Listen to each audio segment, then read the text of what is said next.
Remember, all I'm offering is the truth, nothing more. Oh, yeah. What happened to your shaft? There's powerful niggardry at work here. These blacks.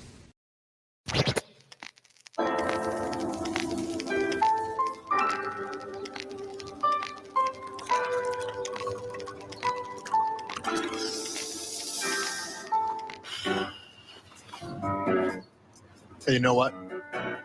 Let me hit that. Really? I can handle it. I am certain that you cannot. Oh, come on. I smoked a ton of weed in the 90s. Right, the 90s.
Rage on that beat, going crazy.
Be running for president of the United States. And we have states. And they're united. Okay. Thank you, Vice President Kamala Harris. And one more question. What do you think about the United States of America? And because think about it. States should be united. And all the states now, well, they have a president to preside over them. Oh, that's good. Thank you, Kamala. Now, moving on to our current president, Joe Biden. What do you want to say to America before you leave office? My fellow Armenians of United Grapes of Australia, it's been an honor and a dignity to serve pizza. Serve as the guy flies around in a helicopter, wears suits, American flag, president.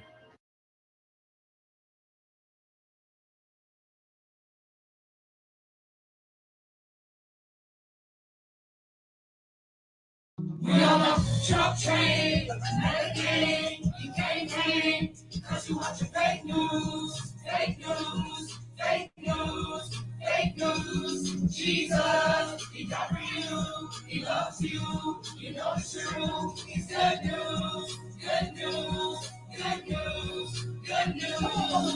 Tell me why they trying to take Capitol Hill. Tell me why they trying to process the Green New Deal. Tell me why the media keep promoting the fear. Tell me why they cancel you if you stand and be fair. They just want you to stare. They just want you to scare. They did to the mob, now you become theirs. I ain't running with no mob to the truth back here. Load it up with a view, you can like and share. You drawing near, you best beware. They look in with your mind if it don't match theirs. So cast your cares upon the one that cares. Best believe he'll deliver you from all the snares. You run around marching with Marxism. You wanna stop because they don't really march to you.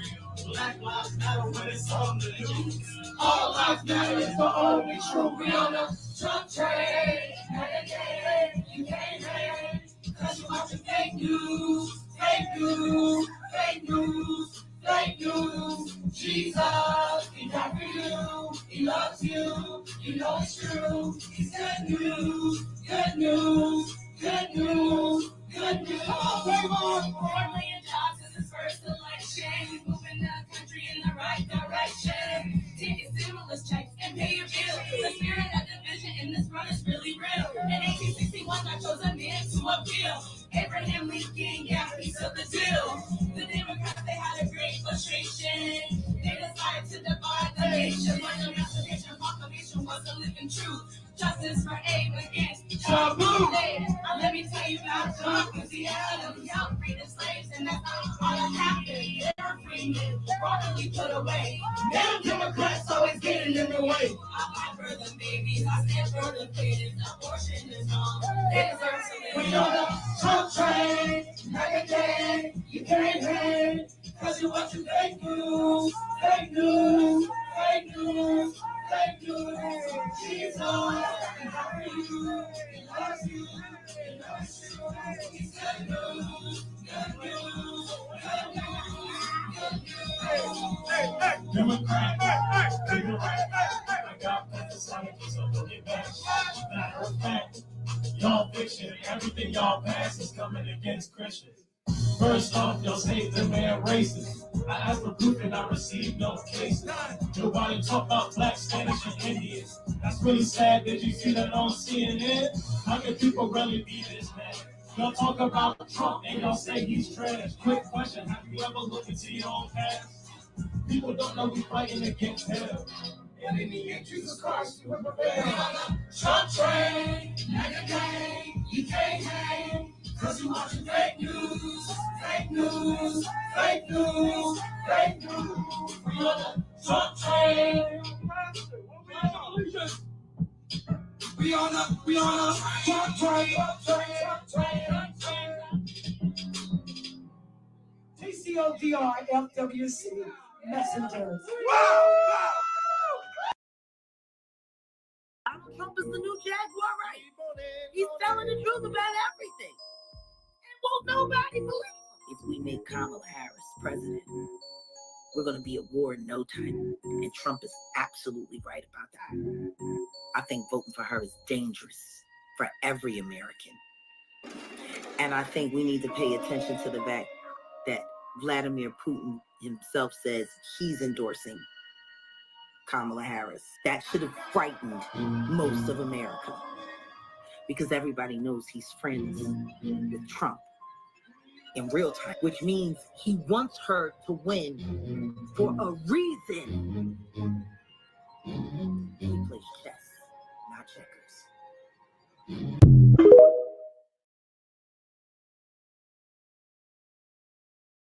Stop your bills. That stop the bills that, you know what I'm saying, to get passed for black people. Now, if you look at these people, then you notice that Kamala Harris is like the second person that's in the role. She is a member of the Black Caucus. And if you look at all of these members, the majority of them are not even indigenous to this land. They are immigrants. So we got a bunch of immigrants that's basically, you know what I'm saying, stopping every bill for black people.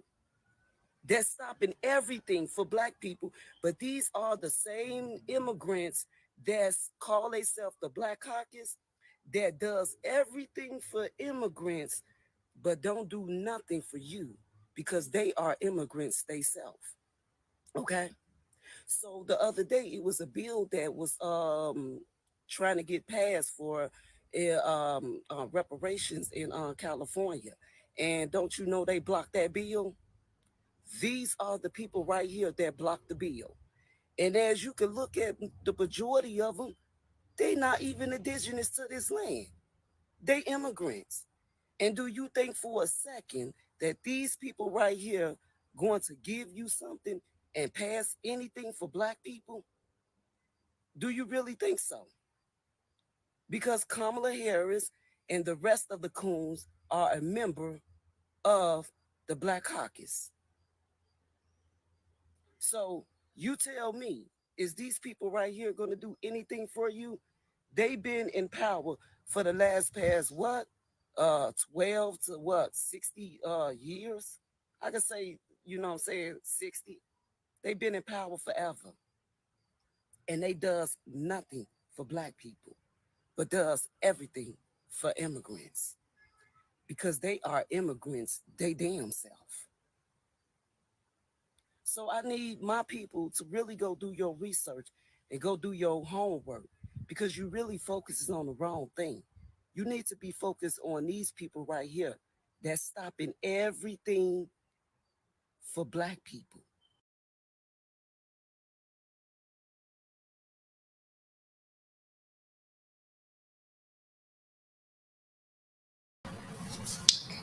Wow, that was a really long intro, wasn't it? Welcome to the show, y'all. Welcome to the show. Thank y'all for being here. We are back.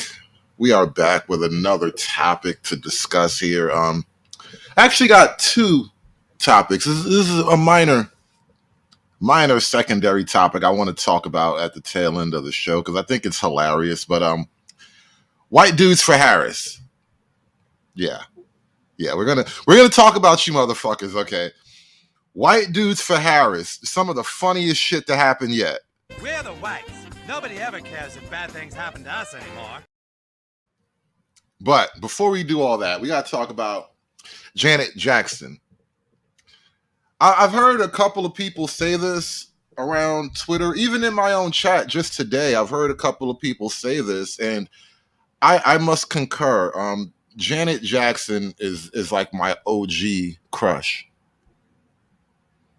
She is the crush to end all crushes, all right? I mean, I still might go. You know, it doesn't hurt that she got all that Arab money now. You know, so she's good. I still might go. I'm still halfway crushing on you, boo. I ain't never forget you, Janet. Ever since I was a boy. Since I was just a little boy. Laughing dog, he's still going. He's still going. When you get there, you're going to see me walking in the door. You could go, but I'm going to be there already. But that's the thing, though. I'm really supposed to, like, I got to cancel my first. You really want me to cancel my childhood crush for some bitch that was fucking Montel Jordan? Come on, man.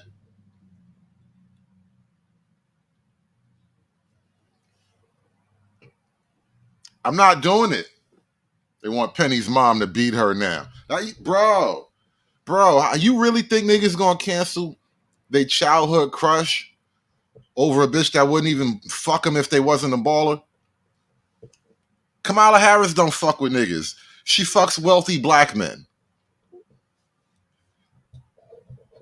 She's like one of those white porn stars that has a no nigga contract.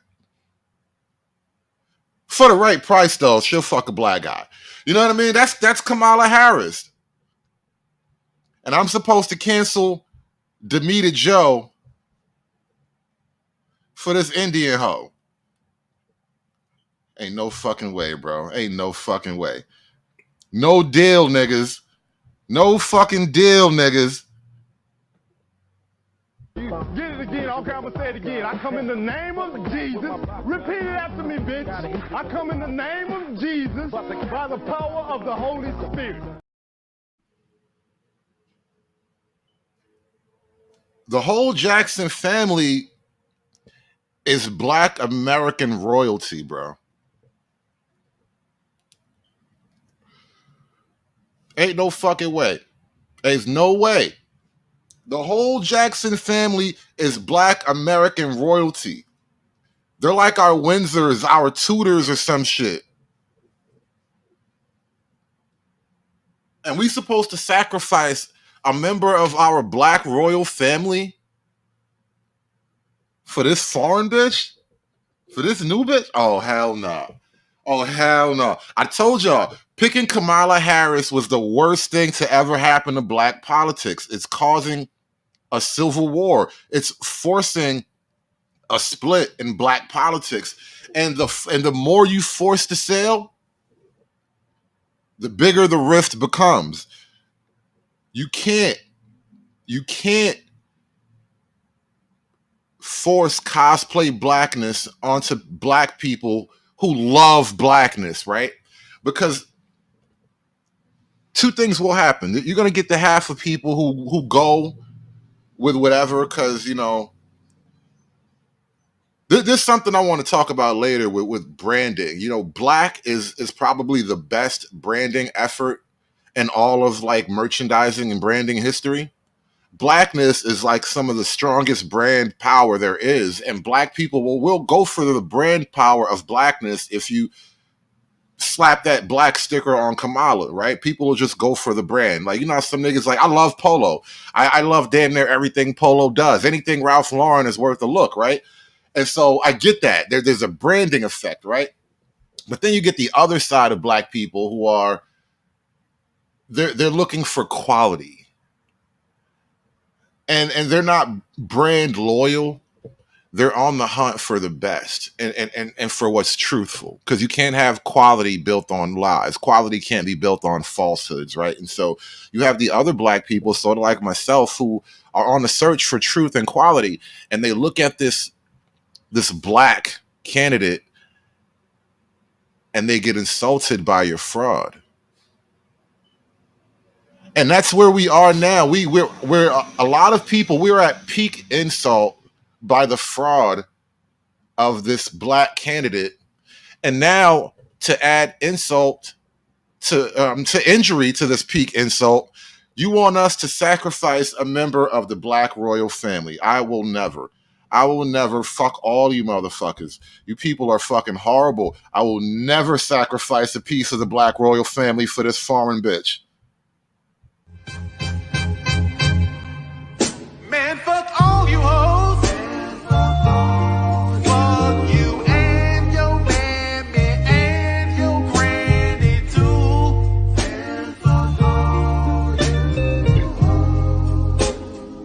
I'm sick of this shit. Fuck all you hoes.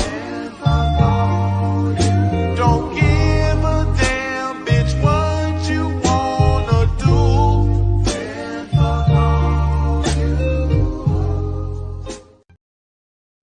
Facts, non sequitur. Kamala is the cubic zirconia of a black woman. That bitch is a laboratory black. Artificial diamond. We already discovered her black birthday. We did that. We've been there, done that. We've been on this case for like 3 or 4 years now, honestly. Hear from came out. She did an interview Shout out with to the Breakfast the Club, Guardian, and in the interview was all about her life, her career. They asked her about where she is, like politics. So the excerpt from the article says, this is the writer of the article. They speak to you and then they answer the question. So she's saying, I wonder where she stands. She is Janet Jackson on the forthcoming election. After all, I say America could be on the verge of voting in its first black female president, Kamala Harris. This is what she says to Janet Jackson. Janet Jackson responds, well, what they supposedly said. She's not black. That's what I heard. That she's Indian. Then Yes. We've all heard the same things as well. Kamala is not black. She is mostly Indian. She's probably got some white in there. I mean, she may in fact have one drop of black blood. I'm not even going to deny her one drop. I am not so petty as to deny a bitch her one drop, all right? She might have one drop. I'll give her that. Interesting thing, though. This is the birth certificate for Kamala Harris, and it says on her birth certificate, really, it lists her birthplace as India on her birth certificate. That's kind of odd. Her mother's race is Caucasian, and her father lists his race or ethnicity as Jamaican. So her father doesn't openly identify himself as a black man on the birth certificate. So there is some vagary. Some vagary here.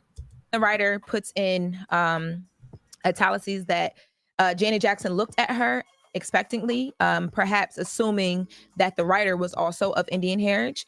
And the interviewer said that she then shot back at Janet, well, she's both. And then Janet said, her father's white. That's what I was told. I mean, I haven't watched the news in a few days. I was told that they discovered her father was white. Is her father, in fact, white? That's the rumor that apparently Janet Jackson is believing, right? Ironically enough, Indians consider themselves Caucasian. They may not say white in terms of color, but they consider themselves, I guess, I don't know, spiritually Caucasian. They're like sub-Aryans or some shit. I don't know. But Indians consider themselves Caucasian. If Kamala Harris's father is pretty much an Indian guy, He probably considers himself Caucasian as well. All I'm saying. Then the writer says that she was floored at this point because it's well known that Kamala Harris's father is a Jamaican economist, a Stanford professor who split from her Indian mom when she was 5. Well, maybe it's not as well known as people think. And that's why I think folks was being too hard on Janet. Like, she was misinformed. Correct her and then, move on. Like, it's easy to be misinformed and repeat something you heard nowadays. Happens every... They swear everything that's not on CNN is misinformation. It's almost getting spooky living in the modern world, right? Everything that's not on 3 cable news networks is actually misinformation. If it's on those other 2 cable news networks, it's probably some bullshit. Really weird living in these times. And Trey, we're going to get to the Jamaicanness of it all in a moment. Because, see, Black Americans, we assume the world is black. We assume everything outside of Europe and Russia is black. And so we hear Jamaica and we think nigga. That is a fallacious idea. All right? Fallacious. Every single day to all types of people. Yeah, they jumped on Janet. They were going wild. Yeah, no, they jumped on Janet, which she didn't. She had wrong information, and people have wrong information all the time. It's not like she said she was asked about the question and she said what she was heard. I think they was hard on Janet. They were, and I think too, people have to realize that like all of this happened pretty fast, because I know in the beginning there was a lot of people that had misinformation and had to come back and correct themselves and re-educate themselves. I was one of them as well too. By the way, the Guardian didn't have to reprint that. They didn't. Okay. By the way. So now let me tell you. So after this went out, there was then this apology that surfaced. Now, this is the best part of the story right here. And this is why, Janet, you still my boo. I will dick you down lovingly and faithfully. You ain't even got to give me a lot of money. Just a little bit. Apology was from Janet Jackson, allegedly, and it said Janet Jackson would like to clarify her recent comments. She recognizes that her statements regarding Vice President Kamala Harris's racial identity were based on misinformation. Janet respects Harris' dual heritage as both Black and Indian and apologizes for any confusion caused. She values the diversity Harris represents and understands the importance of celebrating that in today's society. Janet remains committed to promoting unity and understanding, right? So now it's like, oh, all is well. She says she was misinformed. Mm-hmm. And then it comes out that the guy who gave this statement, a guy named Mo El Morassi, who alleged he reached out to BuzzFeed, who first ran the apology, and then everybody else followed. He alleged that he was a manager or representation for Janet Jackson. Then after this, articles and people began to print. I know TMZ printed it, Variety, major outlets printed it, said, no, we're sorry. We were just contacted by a rep for Janet Jackson who told us that this apology was unauthorized and that this Mo guy has no connection to Janet. However, this is crazy. No, seriously. And I was like, so well, nobody why? checks. Right. Don't apologize for me, nigga. The fuck you? I mean, I cursed my mother out about some shit like that. Don't you ever apologize for me? You represented me incorrectly. The fuck is wrong with you? Telling somebody I'm sorry. Do I look sorry? Do I sound sorry to you, motherfucker? Don't apologize for me. That's why Janet is still my bitch. Deacon Dave, yes, with full, unbroken, soul-penetrating eye contact, nonstop. Won't stop till I get enough, goddammit. That's why she's my bitch. Don't apologize for me. The sources, nobody cites the sources. Nobody, if he's even with the team. BuzzFeed, who originally reported the apology first, said that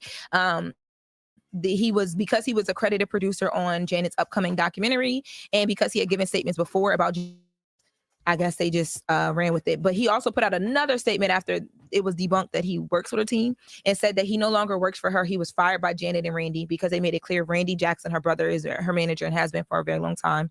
Yeah, get that nigga up out of there. Nigga talking out of turn, bro. We sorry. We apologized. No, the fuck we don't. Fuck, I look like apologizing to this foreigner.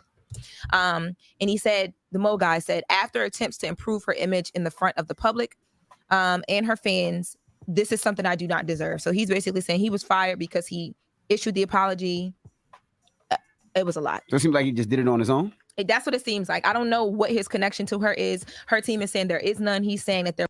Now, Chuckle, and you the people's Chuckle, but I gotta tell you, Black Americans are drawing lines in the sand, my nigga.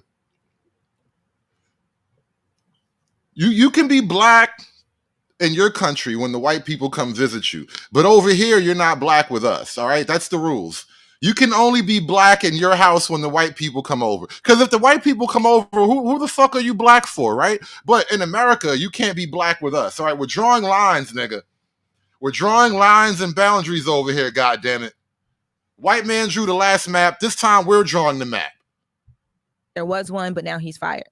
Can we open up the phone lines next hour? Because I really want to know if people were upset at Janet or if this was just a social media narrative. No, people were pissed at Janet. They were like, you a black woman and that whole thing. D.L. Hughley actually went off on Janet. I don't want to misquote anything he said. He has some remarks too. Mm-hmm. He basically said that it was ironic to hear Janet Jackson comment on a black woman while speaking from a nose of a white woman. Jesus. Something like that. Yeah, D.L. Hughley trying to go ham on Janet. This fucking Hollywood weirdo nigga. Bro, you going to sacrifice black royalty for this bitch. And not only nothing, bro. This is also D.L. Hughley, by the way. You just got on Kamala's dick, bro. And I know they paid you, which makes you a prostitute. If you get paid to jump on the dick, you're a hooker. D.L. Hughley is a black male hooker. He is a sex worker. Yeah, I'll pull that up. But no, people were pissed. They were dragging her. And then when all the confusion came out about the apology or whatever, people were like, okay, so now what's happening? Like, this is all just a mess. And all of this is happening, and the refs wanted to make it clear, all of this is happening while Janet and her family are mourning the loss of their brother. You guys remember we reported that Tito Jackson passed away. So did she backtrack or no? No, they never. Once they corrected that this apology was unauthorized, they never offered up another apology or backtrack. They just said she's unavailable for comment. It was interesting. They never so they retracted their apology and they never offered a full normal apology. Wow. Hoes mad, hoes mad, hoes mad, hoes mad, hoes mad, hoes mad. This is about targeting women of color in the United States of America. Don't tell me, because I didn't get a single apology. Time has expired. My life was threatened. Thank you. Hoes mad, hoes mad, hoes mad, hoes mad, hoes mad, hoes mad, hoes mad. To see DL come at Janet too, because DL's also been the victim of misinformation. Yeah. So I would think he would, just have more grace. Understand, yeah. Hey, I think you'd understand a little bit more. He said that D.L. Hughley said that the interview sounded like a Trump rally. It's ironic to question whether someone is black while you're breathing through the nose of a white woman.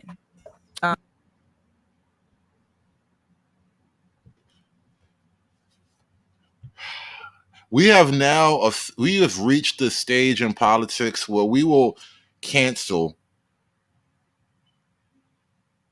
long-standing, well-loved, authentically black American royalty for the political hustle, bro. This shit's crazy when you start to look at it. They always try to say it's the black conservatives who are selling out. It's the black conservatives who don't love black people. It's the black conservatives who be cooning. And y'all about to cancel an actual black woman. And not even a random black woman, but again, the princess of pop, right? Because Michael Jackson's the king. If your brother's the king, you're kind of a princess, right?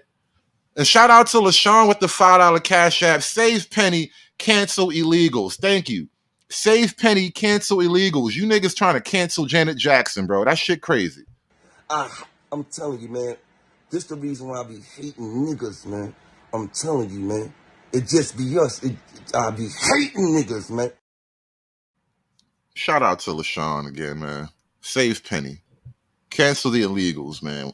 We are at the point where we're going to cancel actual authentic black women over a foreigner who's going to swamp the country with illegals that don't love nobody here.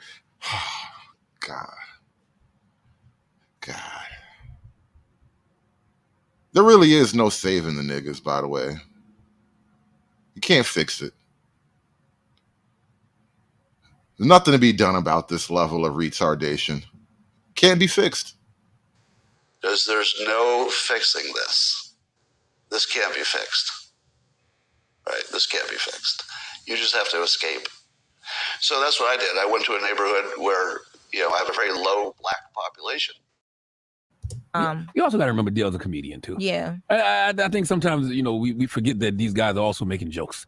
Yeah, you're gonna have them jokes. Yeah, but I just think, like I said, everybody has been guilty of misinformation at some point because with the way the internet runs rapid, you just don't know. And it goes to show, like, Janet Jackson is Janet Jackson. She has all the available resources for information, and she still got it wrong. She should have just said, I don't know, or not answered the question. And I blame everybody who legitimizes foolishness. The newspapers, the news networks. When you sit around and make things like this a point of debate, like when you replay Trump and others constantly repeating these lies, you amplify them, and the lie gets around the world 3 times, as fast, and the truth still be putting on issues. Yeah, but I mean, if you're the Guardian, you have this quote, so you would advise, if you were the editor, you would advise them not to run this. No, I would have told them run it because, I want them hits and that engagement and them clicks. But that goes against... Yeah, shout out to Smarty Pants. I actually think it's been a while, but I've been over on Undeads once or twice before. It's been a minute, though. We should chop it up here and there. I think I got a wrench over there. What you just said. They just corrected her the right way, and they did correct her, right? She did correct her, but people don't care about that. They're like, well, why would she say that in the first place? But that is a good question you bring up, Laura. Like, if you are a magazine like The Guardian, right, and you say to yourself, damn, I already know this misinformation is running rampant. Do I put this story out, which I know is only going to reinforce more of that misinformation? You're going to. Because all the headlines, when you see the headlines now, it says, like Rolling Stone headline is Janet Jackson questions whether Kamala Harris is black. Right. That's not clearing it up. That's not giving somebody factual information. But they're going for the hits, though. They're going for the hits. NBC News says Janet Jackson tells interviewer she heard Kamala Harris is not black. All people see is Janet Jackson says Kamala Harris is not black. If you already heard that, now you might believe it because Janet Jackson said it. Correct. Yeah. Or you believe Janet Jackson said it. Yeah, I don't know.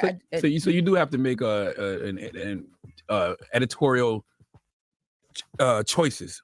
Yeah, but they're with doing integrity. They're doing. Now you blaming the newspaper for reporting the news, right?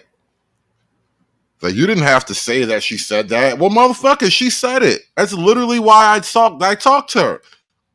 So I can tell you everything she tells me. And when she tells me I don't think Kamala's black, it's literally my job to tell you guys that. Now you mad at the news. This is why the news stopped being the news, because y'all hoes don't like the truth. Y'all hoes want to be lied to. Hoes mad, hoes mad, hoes mad, hoes mad, hoes mad, hoes mad. This is about targeting women of color in the United States of America. Don't tell me, because I didn't get a single apology. Time has expired. My life was threatened. Thank you. Hoes mad, hoes mad, hoes mad, hoes mad, hoes mad, hoes mad, hoes mad.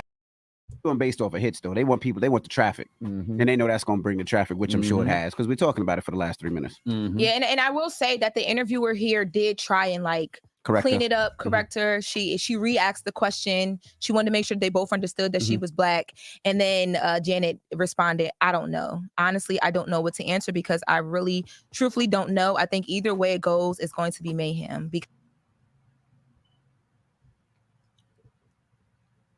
Shout out to Janet Jackson. Don't fold. They try to. How you gonna convince me that somebody black? If I need to be convinced, then that motherfucker's in question, and that's just what it is. You can't just convince me that somebody's black. Like, how many words does it take to convince me that a person is black? Motherfucker, you either is or you ain't.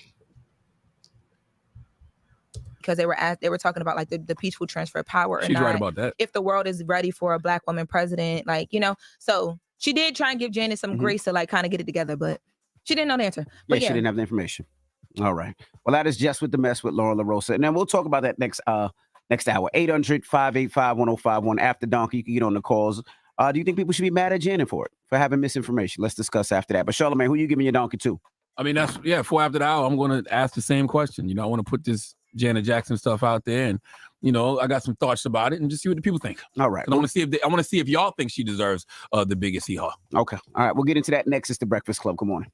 Wake that ass up. Early in the morning. The Breakfast Club.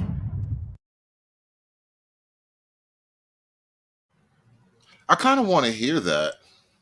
I'm curious now, like, and I don't think they have those interviews up because I'm kind of looking for it right now. But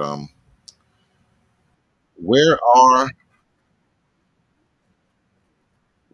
the interviews for Kamala Harris?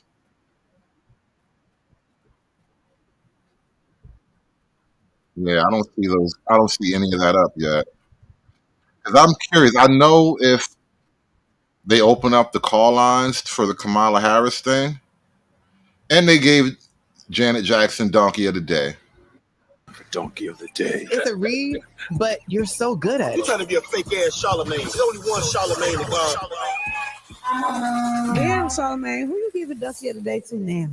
Well, Sexy Red, Donkey of the Day for Monday, September 23rd will be up to you all, okay? I saw folks in an uproar about this over the weekend, sending me messages saying, Uncle Charla, you should give Janet Jackson Donkey of the Day. And then I went and saw what Janet said, and I couldn't believe you heathens was treating the architect of Rhythm Nation with such disrespect. Okay, this woman made That's the Way Love Goes, and this is the thing she gets. I didn't quite feel like she should get the biggest hee-haw, but I will let you all decide. See, the woman who showed us what the pleasure principle was, Janet Jackson, was having a conversation with The Guardian that was published on Saturday. And one of the things she said in the article was she heard that Vice President Kamala Harris was not black. Here's the quote. She's not black. That's what I heard. End quote. All right. That's what she recently said of Democratic presidential nominee Kamala Harris. Janet said her father's white. That's what I was told. I mean, I haven't watched the news in a few days. Now, when I heard this, to me, it was just an opportunity to teach. We live in a world where misinformation runs so rampant, where so much fake news and alternative facts circulate, that it's not surprising to me that folks believe the fake news. Now, for the record, Kamala Harris is both black and Indian American. Those are simply the facts. Okay, she has always identified as black and Indian. All right, so this is, I'm not even going to play the whole thing, but that is the Breakfast Club giving Kamala Harris giving Janet Jackson Donkey of the Day. Right? We sacrificing black women. We sacrificing the bitches I like now, all right? Now you niggas have gone too far.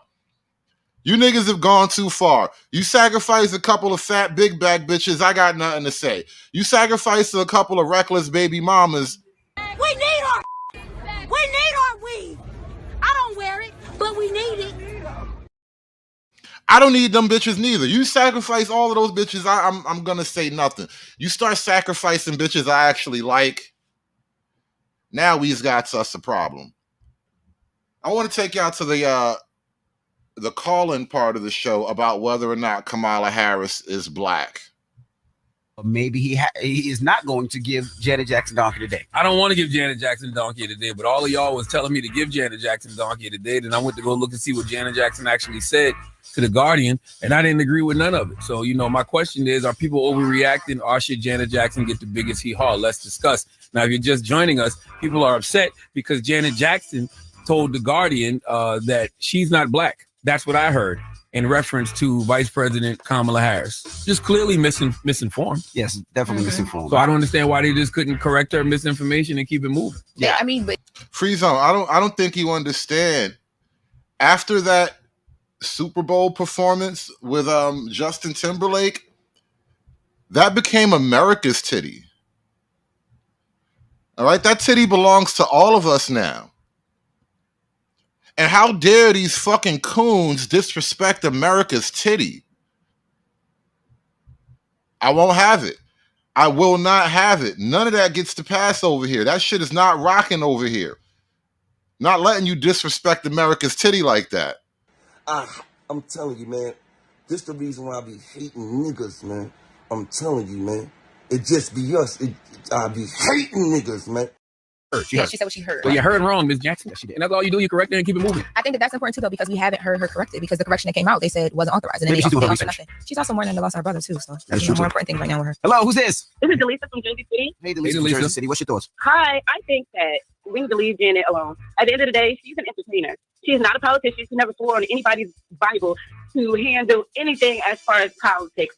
And the fact that we keep putting so much emphasis on the opinions of people who are literally just here to entertain the masses is crazy. It's politicians' fault at the end of the day for always going so hard to push for endorsements for people just so that you can get the votes of their fans. But at the end of the day, I'm not voting for anyone because Janet Jackson said so. Like, that's just not a thing. Who could tell you to vote for somebody? Like, what person do you follow that if they said, "Hey, I'm supporting this person," you would do it too? Nobody. I like My that. family, we have family discussions on how we all feel. I don't know these people in real life. I don't know what the daily is. I don't know who's paying you. I don't know how often you even watch the news. So no one's opinion in the entertainment business matters to me whatsoever. Me and my family get together, we watch we have the discussions, and we decide how we feel. And I believe most people feel like her. This is why a lot of people like celebrities stay out of politics though, because it's like when you don't know something, they drag you. When you try and support, they drag you. Yep. Celebrities only get dragged when they break from left-wing politics, right?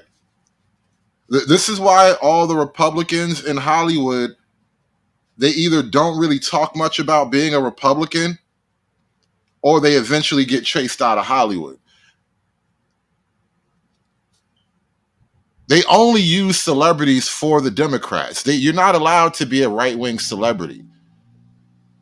Hello, who's this? Hi, this is Lisa from Maryland. Hey, Lisa, good morning. What did you think about Janet Jackson saying that Kamala Harris is not black? Janet knew what she was doing. She's had, how many, 36 years of experience being an artist, doing interviews with PR, 40 years, exactly what she was saying. She did not backtrack. She did this so she knows best. Let's keep in mind that the brother Randy is words to non-people. Like, he's ultra right-wing. He is? I didn't know that. Yes, he is. Look at his Instagram. And he's pretty extreme. And if that's Janet's manager, and she had plenty of time to backtrack, to correct, or to apologize, you see, she didn't. She got the apology. Her phone sounds. Your Your phone sounds a little crazy, Mama. So what she was basically saying was, she feels like Janet knew what she was doing, and that her brother is a Republican and possibly feeding Janet the information. That's So she's saying Janet needs the biggest hee-haw. That's what she's saying. Okay. Hello, who's this? What if the Jackson family are actually like right-wing because they're not Christian isn't the right word. They're Jehovah's Witnesses, technically, you know. My grandmama was a Jehovah's Witness too. Very right-wing group though, still. It's not a shock if she actually, you know, maintains elements of her faith. Hi, this is Nay. Hey, Nay, good morning. What's your thoughts? Good morning, y'all. I love y'all, by the way. I listen every day. Thank you, Nay. But I just think that it's crazy. Like, I hate this for Janet Jackson because, one, this is like public information, right? Like, you can literally go to a Wikipedia page, you can go to Google. So it's like, for somebody who's on her platform to just be trying to tear down another woman, I just think it's crazy. And it's like, why? She's the only woman out here trying to make a difference. Like, we don't want Donald Trump. She's the worst candidate ever. And then it's like, we're just out here shaming her name and fucking her for, fucking stuff about her for what? I just don't get it. I hate this for Janet Jackson. I honestly do. So you think Janet should get the biggest hee-haw or what? I think she deserves that the other day, Uncle Charlotte. Damn. Because it's like, why? You were sending down another black woman, regardless if she was a black woman or not. We've been voting for white men forever. Whoa. Did you hear that? Say you're going to tear down another black woman, regardless if she a black woman or not. We've been voting for white men forever. Whoa, bro, that was a hell of that was wild double think right there. Whoa, these bitches can't be trusted. So you think Janet should get the biggest hee-haw or what? I think she deserves that the other day, Uncle Charlotte. Damn. Because it's like, why? You were sending down another black woman, regardless if she was a black woman or not. We've been voting for white men forever. So why are you messing with this woman? Okay, thank you. So you think Janet should get the biggest hee-haw or what? I think she deserves that the other day, Uncle Charlotte. Damn. Because it's like, why? You were sending down another black woman, regardless if she was a black woman or not. We've been voting for white men forever. So why are you messing with this woman? Okay, thank you. I get what you're saying. 800-585. Bro, this is just some girl power bullshit. And this is what's crazy about letting black women lead the race, right? How you gonna lead the race when you're not actually race loyal? That's the wild thing, right? This is why you can't really be a man of any like intelligence or any, value or whatever and really be pro-black, because to be pro-black is to be led by women who are not loyal to black. Whatever you define black as, it's actually irrelevant in this context. I'm just saying the women that are in charge of black are not actually loyal to black. That shit crazy, bro. That shit crazy as hell. Now you about to willingly sacrifice a black woman just because, hey, listen, man, we need another woman up there. I don't give a fuck what color she is. Like, nah, no, we don't. I thought you was loyal to black. I thought you was doing all this for black. I thought you reserved all of your energy for black. Now I find out, girl power. Okay. It's not like I'm surprised, 1051, we're asking, should Janet Jackson get Donkey of the Day? Damn, it's looking like she gonna get that big as hee-haw, y'all. We'll take some calls when we come back. It's the only had Breakfast two Club. Good morning. people. Good morning, everybody. It's DJ NV, Jess Hilary, Charlamagne the Guy. We are the Breakfast Club. Lauren LaRosa filling in for Jess. Y'all, you all right? Lauren LaRosa. Thank you. I said, are you all right? I'm always okay. All right. Should we give Janet Jackson Donkey today? That is the question. Why? I don't know, man. I saw over the weekend people was hitting me up saying, Uncle Charlotte, you got to give Janet Donkey today. I went to go see what she said to The Guardian. She told The Guardian that in regards to Kamala Harris, she's not black. That's what I heard. Mm-hmm. So clearly Janet is just misinformed. I feel like this is just an opportunity to teach. Correct her, debunk the misinformation, keep it moving. But people want Janet to get the Donkey of the Day. Hello, who's this? Good morning. My name is Kay. Opportunity to teach, right? How you going to teach me somebody's blackness? It should be evident. I mean, I thought black people were very identifiable, by the way, especially compared to like non-black people. I can also teach. I'll teach you that she probably isn't black. We'll do that in a second. We're going to teach. What's up, Kay? Should Janet get Donkey today? Yes, she deserves Donkey of the Day. Wow. Why do you say that? Because she is a superstar. You should have more knowledge and be more informative.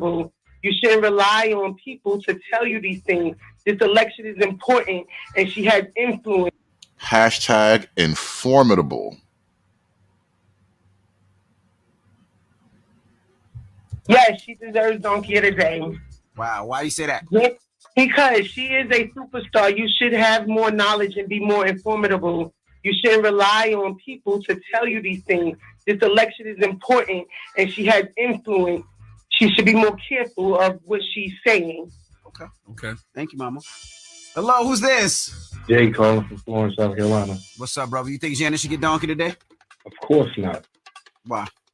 Why should she? I mean, like you said, it's misinformation. But if she don't know, she don't know. Okay. That's how I feel. Yep. Hello, who's this? This is Nikki. Hey, Nikki. Good morning. Should Janet Jackson get Donkey today? She should not. Why? Because we all make mistakes, and even though she's a celebrity, why is she not available or able to make mistakes? We give misinformation all the time. She's able to receive misinformation just like we're able to receive misinformation. She shouldn't be held accountable for that. Okay. I agree. Thank you. Hello, who's this? Hello. Hey, what's your name? Veronica. Veronica, should Janet Jackson get Donkey today? I think she should be held accountable, absolutely. Why? But she hasn't watched the news in the past several days. Okay, maybe I haven't either. However, our vice president has been in office for 3.5 years now. We all should know that she's black. Unacceptable. She should offer an apology. Okay. All right. Thank you so much. Thank you. All right, Charlamagne. Well, the people have spoken. Janet Jackson, you need to come to the front of the congregation. We would like to have a word with you. Damn it. So, y'all gave Penny Donkey of the Day for this foreign goofball. You see what I mean? Don't be asking me questions about why I don't fuck with you niggas like that. I don't want to hear no questions about you niggas, man. It is what it is. You rather have Kamala over Janet. You rather have a zirconia black woman over an authentic black woman. Let me show you guys something here. Let's take a look at the family photos, y'all. I like photo albums. Remember, I used to be in my grandmother's house, just in the living room, flipping through pictures of old people, mostly. Most of them I don't remember. Some of them look vaguely familiar. Look at the Jackson family, y'all. Black American royalty.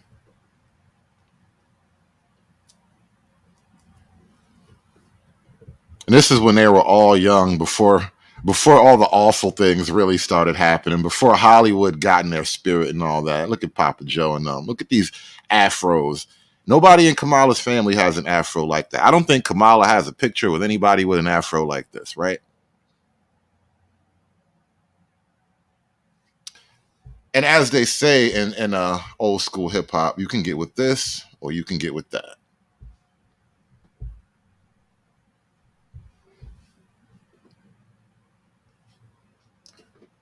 You really gonna sacrifice Janet Jackson for this blackness right here?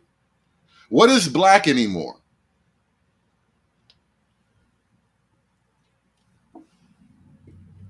What is black? I don't even know what this means anymore.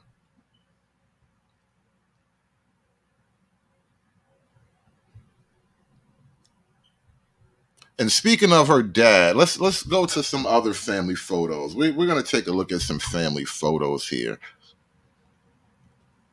Gonna do some educating about her blackness.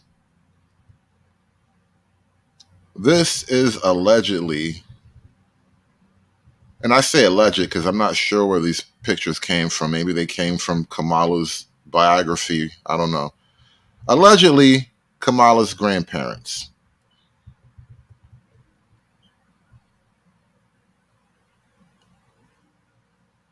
This is her great grandpa.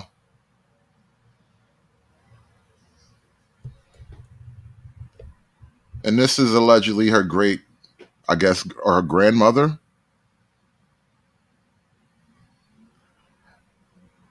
She is racially ambiguous. Kamala comes from, at best, you can say she comes from a racially ambiguous lineage of people.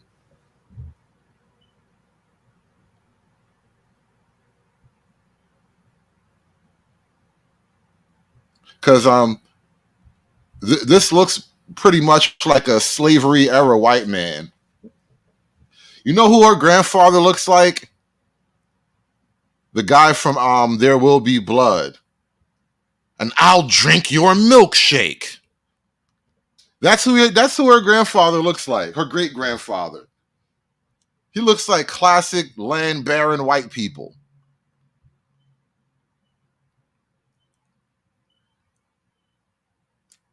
I can smell the slavery when I look at this picture. It's wild. This is a wild sensory experience for me right now. Like, I can smell slavery when I look at this picture, right? And I smell a little bit of slavery looking at her picture too, by the way. But I smell, it's like sulfur coming off of this guy. I can smell the slavery. Smells like misery and niggas, by the way. But yeah. So hoes are mad about Kamala Harris. I mean, Janet Jackson not believing Kamala Harris being black. This one's a little tough. Mostly the gay hoes. Gays are mad, y'all. The gays are so mad. And I have been a fan of Janet Jackson ever since she played Penny on Good Times. By the time Janet Jackson played Charlene on Different Strokes, I had developed a full-blown crush, and Todd Bridges didn't even know he and I had beef. I watched her as Cleo on Fame and was mesmerized by her performance as Justice in Poetic Justice. 35 years ago, the album Rhythm Nation, with its call to stand against racism, poverty, and inequalities in marginalized communities, inspired me. So when I read this headline that Janet Jackson promotes right wing Kamala Harris conspiracy theory, falsely claiming Harris is not black, I had to go find the interview and see for myself. Gone's mad. Gone's mad. Gone's mad. Gone's mad. If that's what was said, because you know how some things can be taken out of context. So I found the original interview in The Guardian and read it for myself. And I found the exchange and read it for myself. But even before I got to this, there were red flags. The interviewer stated the following: America could be on the verge of voting in its first black female president, Kamala Harris. Janet responded with, well, you know what they supposedly say. She's not black. That's what I heard. She's Indian. And after making that comment to the interviewer, bro, there's like 1,000 edits in this 4-minute fucking video. Can you just speak? The interviewer says the following: she looked at me expectantly, perhaps assuming that I have Indian heritage. The interviewer said, well, she's both. Janet responds with, her father's white. That's what I was told. I mean, I haven't watched the news in a few days, she coughs. I was told that they discovered her father was white. This is not an old interview. This interview was filed on September the 21st, 2024. There are more overtones in that article that speak of right-wing conspiracy theories and QAnon.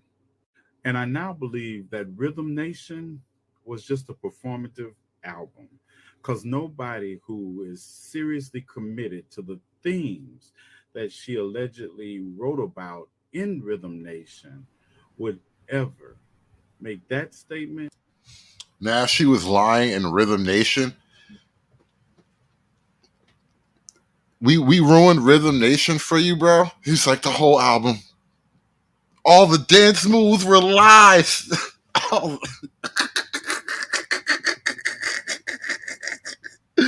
This is like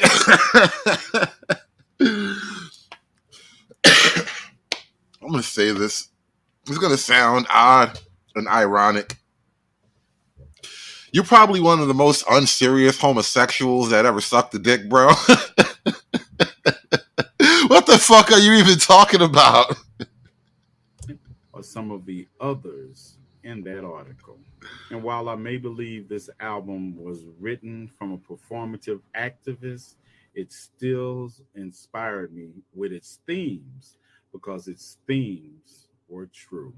I can't go back into my past and change anything I felt about Janet, anything I may have liked about Janet. I can't remove her music from the... Yeah. Turin, he did say he had a childhood crush on her, but he looks gay as fuck. He's probably the youngest bisexual kid ever. That's what that was. That nigga was born bi. Soundtrack of my life when I was younger, and I'm not... Bis don't really exist. Just some gays like to fuck girls too. He was always a weirdo. Let's put it that way. He was always a little odd, Turin. That's just what that is. He was always a little bit odd. Going to. But Janet will be removed going forward from my bingo card, because unlike some performative activists or so-called revolutionaries, I am not just new to this, I am true to this. I do not care who...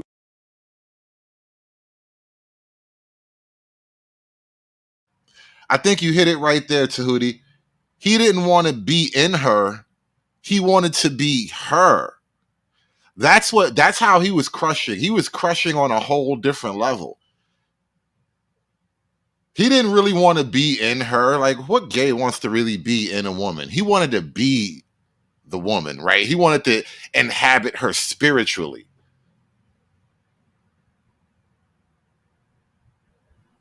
who you are, how I felt about you growing up.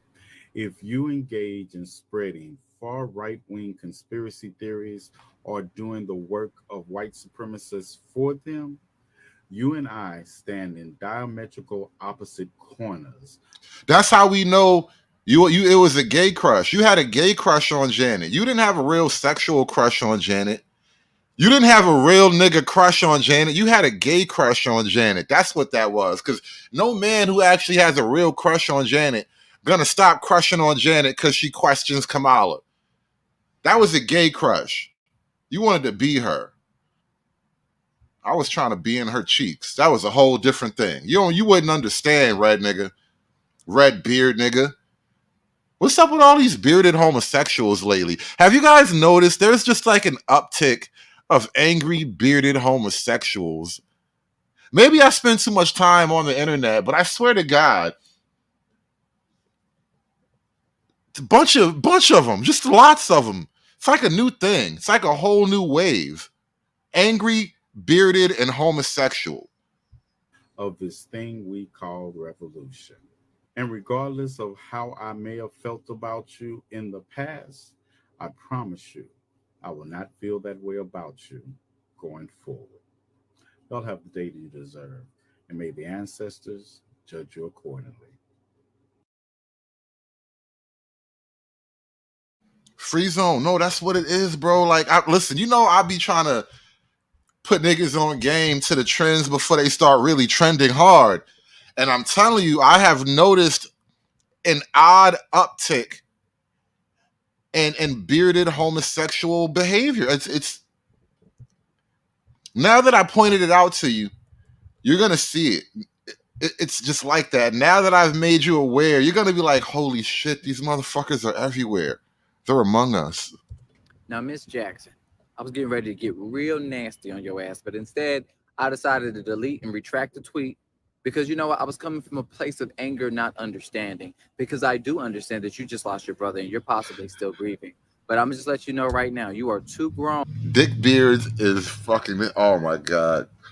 That's crazy. I feel like I'm about to get beef with the whole bearded community. And I'm like, no, beard niggas, you got some weird niggas among y'all.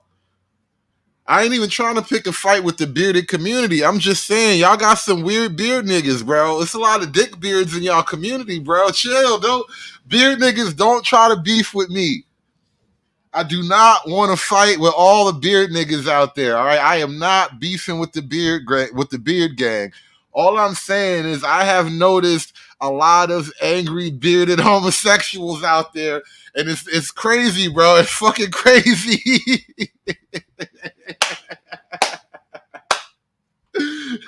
Them niggas is trying to adopt new camouflage tactic or something, bro.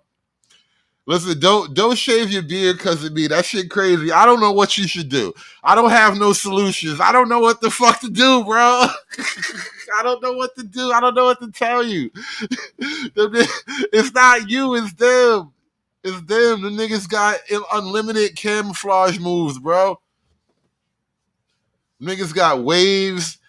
Niggas got beards. Niggas got fitted caps, bro. They just be camouflaging. Yo, the dick beard is crazy, bro. They out there. Just know. Just now that I put you on game, just know, bro. The dick beard is a thing. To be going off of what the internet or what you done heard, you need to start doing research. And for you not to understand or know who Vice President you are Kamala Harris fucking is horrible, or not know bro. anything about Freshest her in background class. is See, niggas said I was a bad person yesterday. You're a bad person today, freshest in class. I'm not even gonna read that out loud because that's how bad of a person you are, bro. Wow, chill. very telling. You are about to be 60 years old, sis, and you're telling me you do not know who is running for the highest office in the land. But as far as Kamala Harris' blackness go, I want you to look at your biracial children and you tell me if they're black. Did you know that two things can exist at the same time? You can be black and brown simultaneously. Now, Can you be hot and cold simultaneously?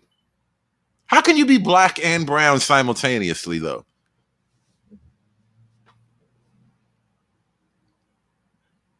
I need. Can I get like Bill Nye, the science guy? Maybe Neil deGrasse Tyson. Neil deGrasse Tyson. I need a very smart brother to explain to me mathematically or scientifically. I don't know how it breaks down. Mathematically, scientifically, geographically, how can you be black and brown?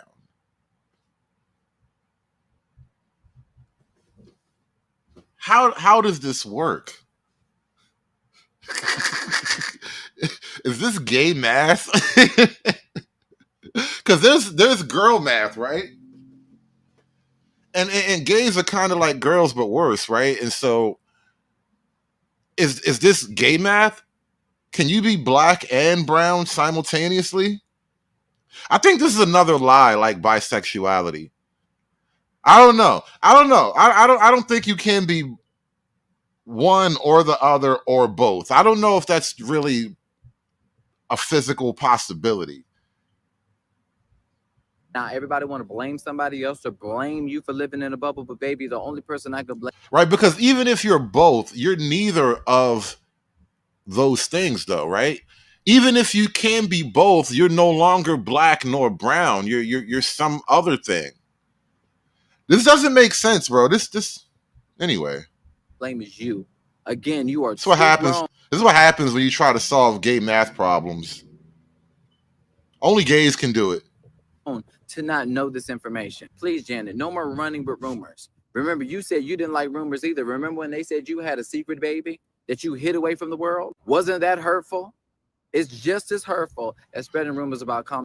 Leave it up to the angry, bearded homosexual to try to baby shame somebody. Even if she did have a secret baby, so what, gay nigga? Fuck. You mad? You got a secret baby? Kamala Harris's blackness and erasing it. Kamala Harris's father is a whole black Jamaican man. A whole black Jamaican man. Interesting. A whole black Jamaican man. My fellow Jamaicans, me come for drink milk, or be there cook. My fellow Jamaicans, me come for drink milk, or be there cook. Remember, boys and girls, say it with me. Kamala's dad is a whole black Jamaican man. Let's look at this random black Jamaican woman. My fellow Jamaicans, me come for drink milk, or be there cook. It is abundantly clear to me that there are people who live foreign and identify as Jamaicans, but you don't have one of these. And while you're entitled to your opinion, one is a set a rascal does. So let me set the record straight. Number one. No, Andre. She's not black. She's Jamaican, just like Kamala's dad. Do you understand what Jamaican means now? I want people to understand what Jamaican means. When Kamala's dad says on her birth certificate, when in the spot where you can type your race or ethnicity, he types in Jamaican. Why would he do that? But you don't have one of these. And while you're entitled to your opinion, one is a set a rascal does. So let me set the record straight. Number one, Jamaica is not an African nation. It's not a black country. We identify as an ethnically diverse society, black country, not an African nation.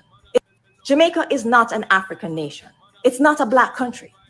Jamaica is not an African nation. It's not a black country. Jamaica is not an African nation. It's not a black country. We identify as an ethnically diverse society. People, please just stop it. Out of many, one people, Jamaicans. We do not hyphenate and we do not encourage separation by race. Number two, this one's mine. This is my granny one. This one is my mom's. And this is grandpa.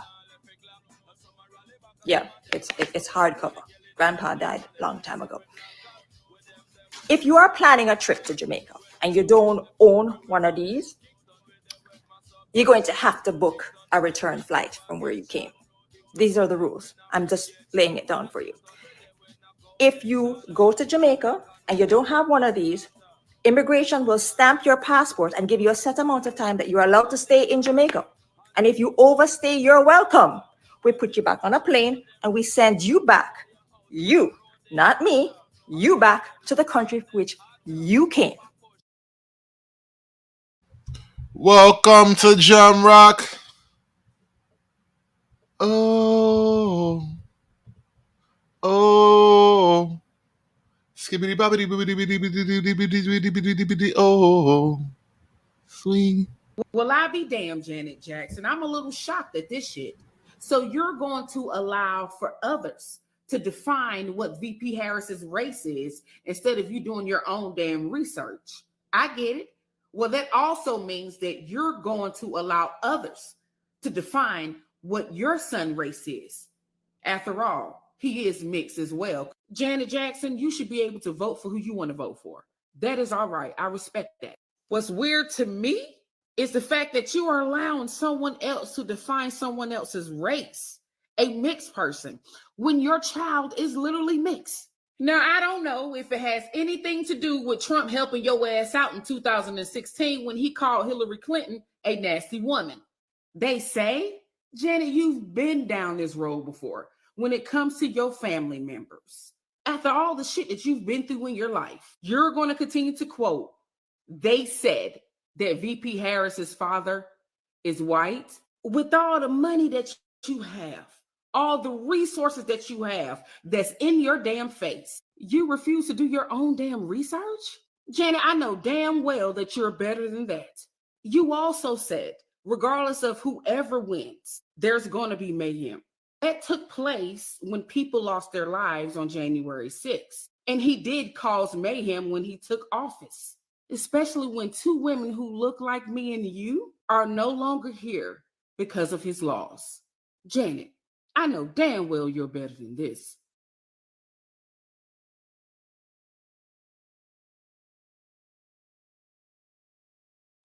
My mother, who raised me and my sister, was a proud woman. She was a brown woman. She was a woman with a heavy accent.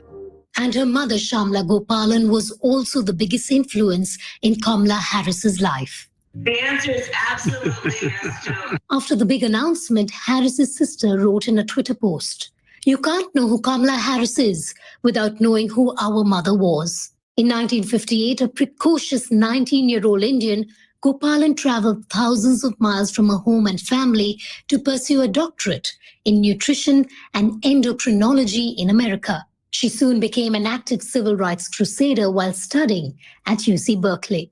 But once she went there, she almost felt free. And she took part in politics. She used to bring a whole series of literature, leftist literature from Karl Popper's, he was a great philosopher. In her book, Harris says, "There is no title or honor on earth I'll treasure more than to say I am Shamla Gopalan Harris's daughter." Harris's visits to India with her mother kept her connected to her roots. Her grandfather, who had strong views on humanitarian issues, worked closely with officials to reallocate refugees. Their conversations had a strong influence on her. Those walks along the beach in India really planted something in my mind and created a commitment in me before I even realized it that has led me to where I am today. Harris's maternal uncle, Gopalan Balachandran, who lives in Delhi, tells us how the senator turns to her amma, which means mother in Tamil, for guidance even after her death. I don't have to tell her, make your mother proud. She said, what are you telling me? Everything that I do, I ask myself, would Amma approve of this? Kamala in Hindi means lotus flower and is an important symbol in Indian culture, rooted deep in the bottom of the river. Very similar to Harris's Indian identity, which she wears on her sleeve. There's no doubt that the primary source of learning for Senator Harris was from her mother's experiences and the conversations that she had with her maternal grandfather when she visited India, which was very often accompanying her mother, or when the grandparents would visit them in America. Back to you, Rosemary. Thank you, Dr. Umar, for that wonderful presentation on Kamala Harris and her Indian roots. Umar does a great Indian accent. A lot of people don't know that about Dr. Umar. He does an excellent, like, unparalleled. No one can do an Indian accent like Dr. Umar, but he doesn't really whip it out all that often, so a lot of people don't know about it. There's one last idea I want to talk about with this Janet Jackson thing. Somebody asked a question on the internet earlier, and I want to kind of examine this question a little bit. Let me drop Umar for a minute. Thank you, Dr. Umar, for that presentation on Kamala Harris and her Indian roots. Take a look at this here.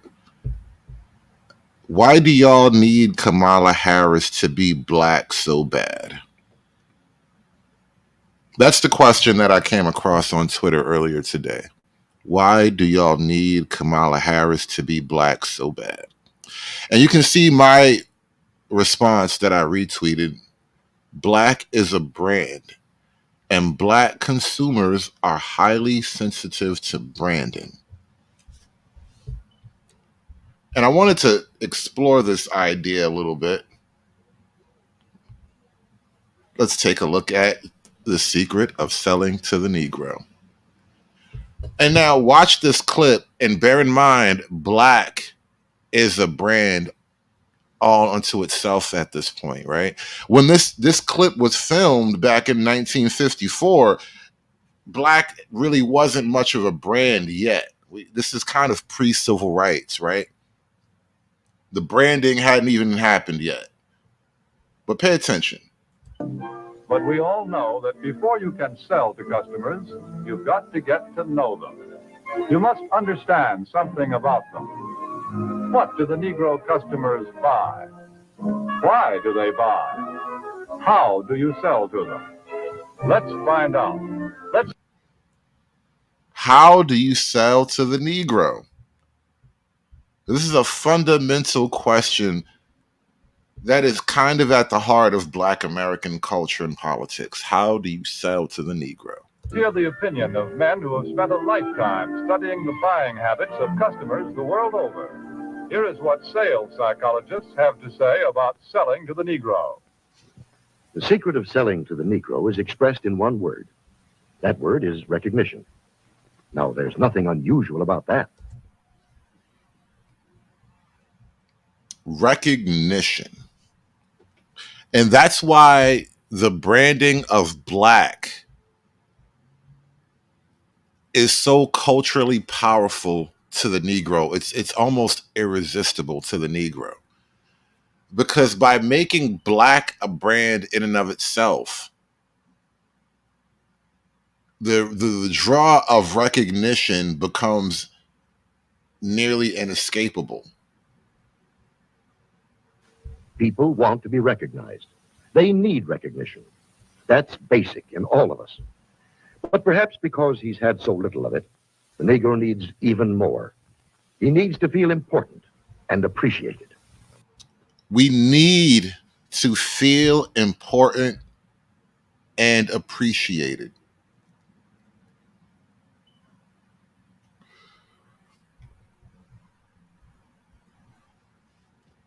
That's why they have to constantly sell blackness to you in all things, right? It's a superficial attempt to address your need to feel important and appreciated. It's already playing into a presupposition that you feel unneeded and unappreciated. This need is a very real and important one. It shows up even in many of the Negro's shopping habits. Anyone who sells or wants to sell to the Negro customer should know about some of these habits.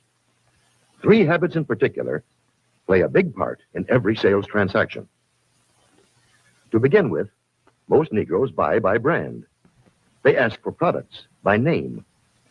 Most Negroes buy by brand and they ask for products by name. And so when you just look at this thing with Janet Jackson and Kamala Harris, right?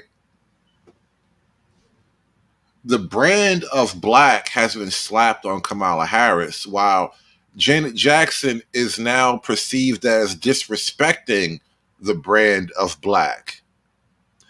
That's how loyal to branding we are.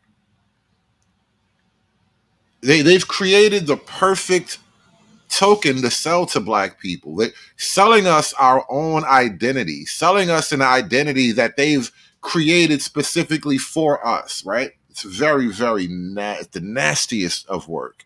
They're quick to turn down off-brands. Do you wonder why? Well, listen to what this customer is thinking.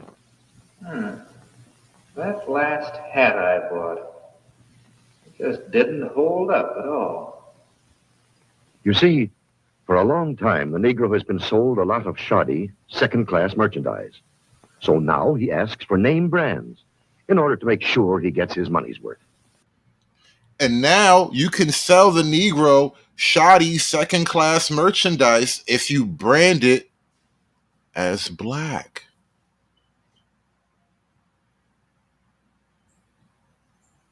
It's very, very, very simple. It may take a lot of observation to really work it out, but once you work it out, it becomes very simple. You can sell the Negro shoddy, subpar merchandise if you can successfully brand it as black. Look at this nigga on the screen. Doesn't he look happy? Doesn't he look content?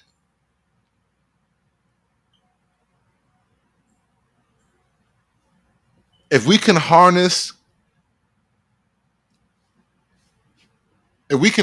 this power, we can sell the brand of black politically to the Negro just the same, and they will be just as happy and just as content for God knows how long. Yeah, he do look clean though, Steven. He does look real clean. I ain't even gonna hate on the brother. You know, he 1950s clean. But I'm describing the magic. It's not even about brother on the screen. I'm just using him for jokes and examples. But still, you get the point though. You get the point. Dirty folks, I know you understand. We're speaking the same psychological level. We just, we come at it from different approaches at times, but I know you get it. It's really, black is the most successful brand that's ever really been applied to any consumer group. The only difference is black isn't really sold directly in stores like, water or milk. It's a little bit more subtle. But it's just as a powerful marketing strategy as slapping Trump on a building, putting Nike on a pair of Chinese crafted tennis shoes, right? The powerful branding is nearly inescapable. And look at the nigga, bro. He happy. He happy and he fly. Hey, listen, niggas want nothing more in life than to be happy and sharp. If I can be fresh and feel good at the same time, I don't really give a fuck. That's all niggas really want. Niggas want to feel good and to be fresh, bro. If you can get them to be fresh and feel good at the same time, niggas will do anything for you. I'm telling you, bro, it's the most successful branding campaign you could ever imagine. All right? Fucking Post-it notes.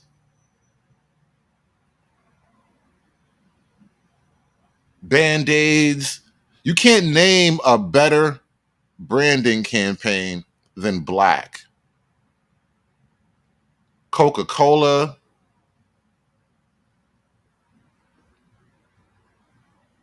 Fucking Aflac. Geico. There is no better branding campaign. There isn't a brand that has reached as many hearts and minds, that has spread deeply into the social consciousness of so many countries as black. When the George Floyd thing popped off, I remember I was asking one of my homies, like, yo, you don't think it's weird they're having George Floyd riots in like New Zealand and shit? That's how far away it was, bro. People in New Zealand were having George Floyd protests. They were burning shit. They were chanting Black Lives Matter and all the regular traditional things. All the things. They were doing it in New Zealand. And I'm like, bro, you don't think that's kind of odd? That's fucking weird, right? Bro, it's branding. Branding. Black is the most powerful brand that has ever existed, bro. MGM, Miramax, none of the film houses, none of the film studios can match the branding power, the branding success of Black.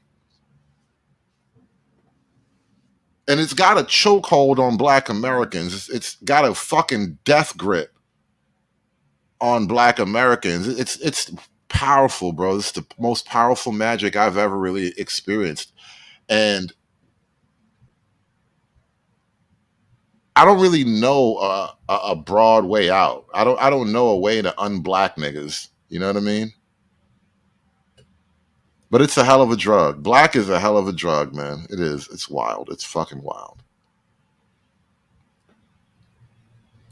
You know, speaking of branding, I guess that'll be a good segue here. Speaking of branding, all this time while Black America is having little civil wars over the idea of Black and who can be Black and who's not respecting whose Blackness properly and all that, you have we have Kamala Harris. Instead of reaffirming her Black credentials, instead of, you know, reaching out to the Black audience, because, you know, she got Black niggas loyal to the brand who do that for her. But instead of her doing all that, her campaign now, I think they're dropping a White Dudes for Harris campaign. Yeah, you fucking heard me. White Dudes for Harris. How's that for branding? White Dudes for Harris is now a thing. This guy right here is last week's Trump shooter. He's obviously White Dudes for Harris, right? And you know, we're talking about branding campaigns, and I don't know if this is gonna be as strong as Black, but Black is like, you know, epic. It's like once in a millennia success with Black. So I don't know if White Dudes for Harris, you can't really judge it against Black. But as branding goes, I still don't know if it's really like strong branding. I don't think it's gonna really fly. They're trying. You're trying it, and we're gonna take a look at it. We have to take a look at the White Dudes for Harris branding campaign.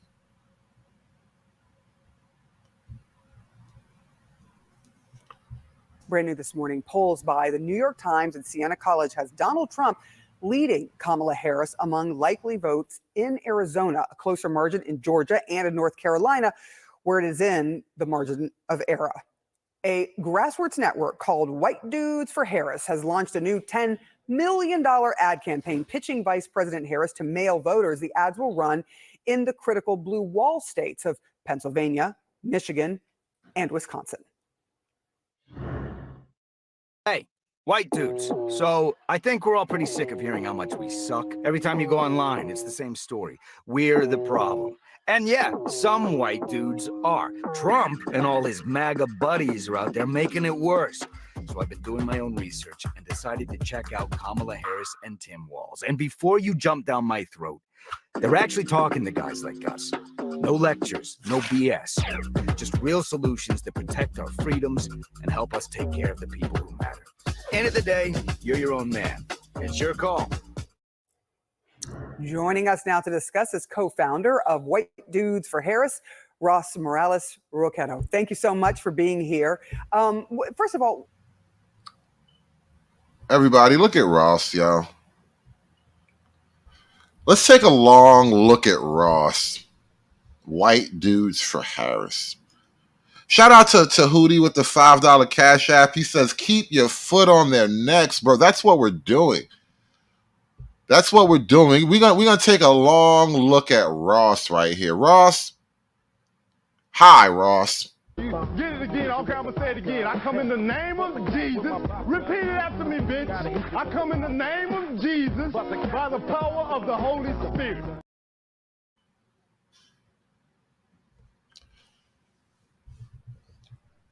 I'm just gonna say this, and I mean this. You know, I'm saying this out of concern. Ross does not look well.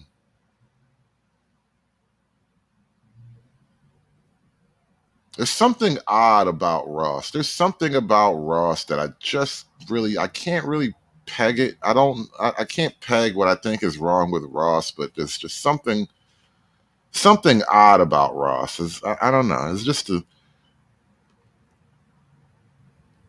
I don't know. There's something you ever just look at somebody, you ever just look at a dude and just be like, I don't know.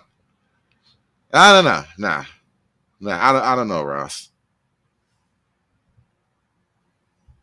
What made you start this group, White Dudes for Harris? And I suspect some of it has to do with the polling. Yeah, for far too long, the left has essentially ceded white men to the. Now that I hear Ross's voice, I just can't peg it, bro.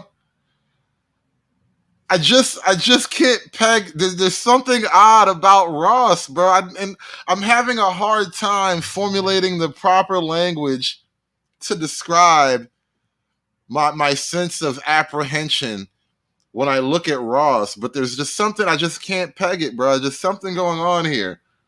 And then when I listen to Ross talk, when I hear his voice, I start to wonder, is he another bearded homosexual gentleman? Turin, I think his internet history will give me monkeypox. I think if I were to check Ross's browser, I would instantly get monkeypox, and there's no cure for that as far as we know. So I'm not going to be the guy. I'm not going to check. But, I'm telling you, the beard, bro, there's something weird about these beards, bro. The MAGA right. And a thing that we know is that most men, especially most white men, aren't actually MAGA supporters. And so we decided that we wanted to create space for white men to be a part of electing Vice President Harris. So, there have been many of these Zooms where it's like cat ladies for Harris and different groups. Carmen, can you hear the angry homosexual beard? Can you hear the voice? It's something in the voice. I can hear the angry homosexual under the beard. And it's not even like deep below the surface. It's like just below the follicle. There's an angry homosexual gentleman just below the beard. I can hear it. Carmen, can you hear it? Can you hear it? I swear that's what I hear. Every time he talks, that's what I hear. Yeah, the opposite of the Chad meme. Thank you. He is the opposite of the fucking Chad meme. That shit's wild, bro. This nigga's the opposite of the Chad meme. Yo, shout out to Keep It 100, bro. Look at this opposite Chad nigga. This is opposite Chad, bro. This is Bizarro World Chad. Groups, that's how people have been getting together. But now you're spending $10 million on ads. How'd you do it? We launched the ad last week. We are hoping to get them up on the air in the next couple weeks. And to be honest, just good old-fashioned organizing. We're out there. White Dudes for Harris sound very low T. There's actually been studies on this, right? If you take a guy who's like kind of on the left or whatever, and you like get him on testosterone supplements and you get him on a little physical workout activity regimen, they become Trump supporters like almost immediately. It's crazy. He looks like incredibly like near death. How much tea do you have to lose before you die? Because he looks like he might die. If he loses one more micro milliliter or however you count that shit, if he loses one more T cell, this nigga might collapse, bro. This nigga low T as fuck. They're making sure that we have conversations with white men across the battleground states, making sure that they understand that Vice President Harris and Governor Walz are really the only choice for them, especially when it comes to their pocket. You know, now that I think about it, I feel like he gets his testosterone straight from the tap.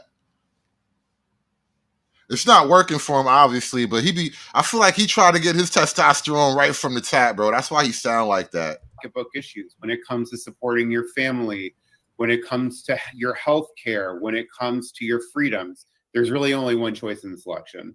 What are you hearing, as these phone calls are being made? What are you hearing from people? And are you hearing pushback? Are you hearing people say, well, I'm not sure, we're dealing with, she was in the administration and we have these high prices and she's been there for 3+ years. We're hearing from a lot of people that they're really excited about the sea change that we have, that she honestly represents. Bro, there's no way you could storm the beaches of Normandy with the low T army, bro. It's not happening. The Germans would have stopped shooting y'all after a while. They'd have just went down to the beach and just beat the shit out of y'all with hands and sticks and shit. They wouldn't even have shot these low T motherfuckers. They would have just beat them up, old school. How could you storm the beaches of Normandy with the low T army? Oh my God. How is Kamala gonna actually defend America with a low T army? We're not even on the level of something crazy like Normandy, right? This is why you can't defend the border. This is why nobody on the left wants to deport anybody. Nobody on the left wants to defend the border with the military. Nobody on the left wants to actually have a robust American military defensive posture. Because they're the low T army, bro. They're the low testosterone military service, bro. And they can't fathom a good fight. Win, lose, or draw, they can't fathom a good fight. It's just not in them. They don't have the spirit of a good fight.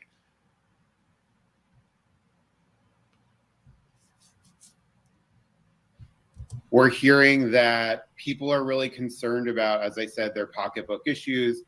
We're also hearing that people are sick of Donald Trump's antics, and they're sick of, turning on television and seeing people scream about. Yo, imagine being an actual full-grown man and being sick of Donald Trump's antics. Like, what the fuck does that even mean? Is he like Scooby-Doo or something? I'm sick of his antics. He's always peeing on the coffee table. Like, what the fuck does that even mean? I'm sick of his antics, bro. Like, low T shit, bro. Me and you were sick.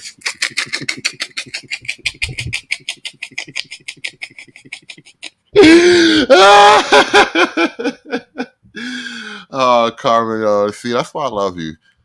How horrible things are right now. And people want a different kind of politics. And I think that's what we're going to be able to get this election.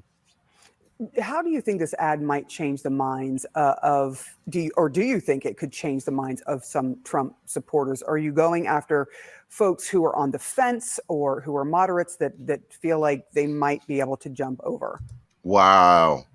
The Midwest request says Harris's walls sounds like the name of a porno. You did a lot with that, bro. I see what you did there. And you did a lot. You did a lot with a little bit. The Midwest request, that was a lot. I see that. I see you, sir. I see your work, man. I was unfamiliar with your game up until very recently, sir. Yeah, we're going after folks who don't identify as being a part of the MAGA right, but aren't necessarily sure who they want to vote for this election. They're going for the bi-curious vote. Oh shit. Oh shit. He basically said it in plain English. They're going for the bi-curious vote. White men for Harris. It's the bi-curious vote. Yeah, we're going after folks who don't identify as being a part of the MAGA right, but aren't necessarily sure who they want to vote for this election cycle. So yeah, they're going for the politically frustrated bi-curious vote. I don't know how many people like that really exist, but I mean, I guess it's a thing. Shout out to the politically frustrated bi-curious voters out there. There's a guy for you. There's a guy for you. His name's Ross. He has a beard. So folks who are undecided, folks in the middle, it's really important that we create space in the Democratic Party for these folks because we just haven't in the past. And, you know, I think the top of the ad really. Since when has there been no space for the bi-curious in the Democratic Party? You've always been the home for the bi-curious vote, bro. Don't assume his party. He said his ad campaign targeted Destiny, Vosh, and Hassan Piker. Oh, shit. Oh, shit. That's wild. That is wicked. Really talks to it pretty directly, which is, you know, there's large parts of the left who have gone out of their way to alienate white men over the last couple of years. And that's understandable. Yeah. Yes. Whoa. Hold on. Let me go back a second. For the last couple of years, large parts of the left who have gone out of their way to alienate white men over the last couple of years, and that's understandable in many ways. How is it understandable that a large part of the left has gone after white men over the years? Hold on. What the fuck are you trying to tell me here? I want to understand you.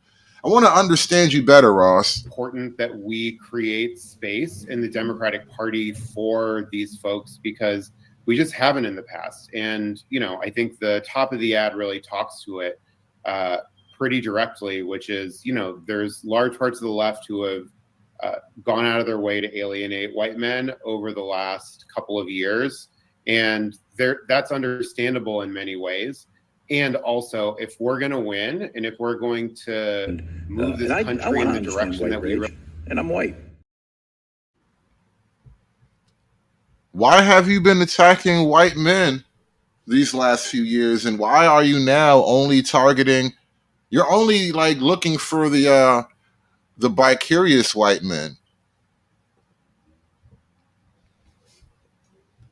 I think you're right, AT aliens, bro. Gay people just be saying things, bro. Sometimes I think these gons, they just like words, bro. A lot of these gons, they just like the feeling of words and other things in their mouth. And that's what they do. They just have words and other things in their mouth. You know, it's gone culture. That's all it is. It's gone culture. But yeah, that and them trying to appeal to the white male vote. And so I think this is a great time in the day because I got time. If you got time, I got time. And so I'm going to do two things. One, I'm going to ask you guys to make some PANA donations. The link is about to drop like in seconds. We're going to open up the channel. We're going to open up the panel. And we're going to have us a conversation about Janet Jackson and Kamala's blackness. You want to talk about the white men for Kamala? We're going to talk about that too. But I need you guys to support the PANA because these niggas be coming in my house, be putting their feet up on the couch every now and then. Niggas be eating all the tacos and shit. Y'all support the PANA, y'all. Feed the PANA, y'all. The link is in the chat, by the way. The link is in the chat. And we are going to discuss Kamala allegedly being black. Should we cancel Janet Jackson? Black American royalty? Are we canceling Black American royalty for for Kamala Harris? Is it the end of Rhythm Nation? Hey, you know what? Let me hit that. Do we not love Janet anymore? I can handle it. I say protect Penny. Oh, come on. I smoked a ton of weed in the 90s. I say protect Penny, okay? I still have a little bit of childhood nostalgia left. And I'm not going to sacrifice my childhood nostalgia for this foreigner. Can't do it. Won't do it. We are a part of Rhythm Nation, goddammit. And to all the Black Democrat supporters who has sacrificed Janet Jackson for Kamala Harris, I got one simple question. If you would sacrifice Janet Jackson, Penny, sweet, cute little Penny, if you would sacrifice Penny for Kamala Harris, all I want to know is, what have you done for me lately? Ooh, yeah, motherfucker. What have you done for me lately? That's what I want to know. Got me giving up the bitch I want. Got me giving up my childhood dreams for this foreigner who don't even like me. She ain't never dropped the album that none of you niggas love. She ain't the Busta Rhymes move that y'all ever tried to copy. She ain't do none of the things. Kamala has done none of the things that make you love her, Janet Jackson. Not to mention, Janet Jackson has a full Black pedigree. Full Black pedigree. Her Blackness is never in question. Her brother was so Black, he abandoned that shit and was still Black. We never gave up on Michael. That nigga died as a 40-year-old white woman and we never gave up on that nigga. I want to hear that shit. I am not trying to hear that shit. It's over. It's over. Kamala is not Black. She was never Black. And honestly, I prefer it if a lot of you niggas wasn't Black. Y'all can go over there with Kamala as far as I'm concerned. Anyway, I think I'm done with the rant now. We're going to welcome the panel up into the show. I had to get this Blackness off my chest. Some things that you can't say properly without a nice beat and a guitar accompaniment. Just doesn't hit right without the proper soundtrack, if you feel me. And I'm still going. Deacon Dave, I'm still going. Full eye contact. Unbroken deep into the heart of her soul. I'm always going. I'm never not going. Anyway, I'm done. What's good? Welcome to the panel, y'all. We got Turin Flame. We got Dirty Folks. We got Trey up here. We got Freeman's Journal. All right, Turin, you were first up on the panel. What's going on, bro? I know you're not Black. You don't have the young Black experience, but I'm gonna ask you, as a young, I'm assuming you're white, but as a young white kid, did you have a crush on Janet too? Not really. No. All right, fine. Okay, fair enough, but whatever. You know, it's sad to see, but it's extremely predictable. Like this kind of behavior of cancelization, we've seen it ramping up over the years, and now it's gone to the point where it's like the snake eating its own tail. Like Kamala, like she's clearly Indian to me, but they like suddenly want her to be Black. It doesn't really make that much sense until you consider that like racial identitarianism is pretty much the only thing that a certain segment of the population even cares about at all. And to me, it's like a sign of desperation that they're like clamping down on that one issue so hard to where they're going to throw away like, you know, famous people like Janet Jackson away. Like throw you know her what's under the interesting about her being Indian, Turin? Indians, for ironic historical reasons. It's fucking hilarious when you get into it. But Indians consider themselves to be Caucasian, right? And so for Kamala to be Caucasian, to be Indian, what's really happening is that you're trying to sell off this like Caucasian subset bitch as a black woman. It's really hilarious when you really break down the factual nature of certain things, right? Because Indians, to look it up, they consider themselves Caucasian. I mean, I suppose they're more genetically close to Caucasians than sub-Saharan Africans. That's They're certainly true. sub-Caucasoids, technically. Yeah. I mean, if you look really far back in time, you could see that there's a Scythian influence, like in their ancient past.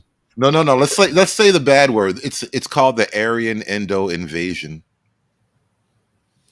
Yeah, well, you know what I mean. I mean, that was a long time ago. It's not like I just find it hilarious. Y'all swear y'all white. Well, I mean, you could see that sun symbol in a lot of different places.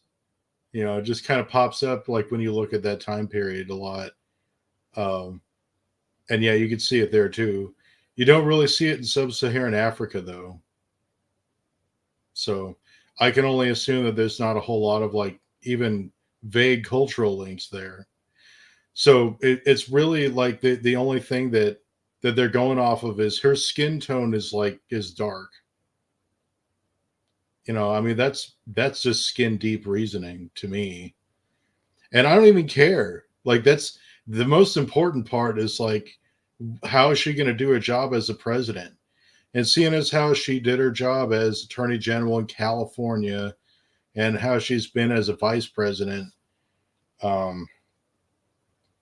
like, I don't think that things are going to be looking too hot if she gets elected, you know, or if she gets installed rather. But honestly, like I'm not actually that concerned about things being all that different from how they are now. Like, let's say that Kamala gets in there. No matter what she says or does, she's going to be signing the same bills that Joe Biden would have, because she's basically in the same position. Like she's just going to do what she's told. Well, yeah, I agree with you on that. She's definitely the Biden administration. Like, she wants to break from Biden, but she can't really break from Biden. So, you know, she's gonna be a continuation of everything that already sucks. I want to kick it to Dirty Folks real quick, man. What's going on, Dirty Folks? So, we sacrificing black royalty for this new chick. She smells like curry.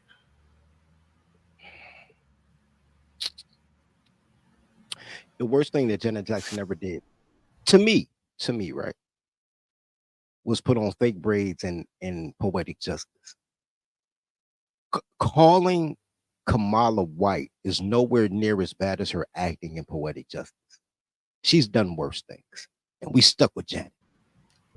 Stuck with her heavy, bro. Couldn't break me.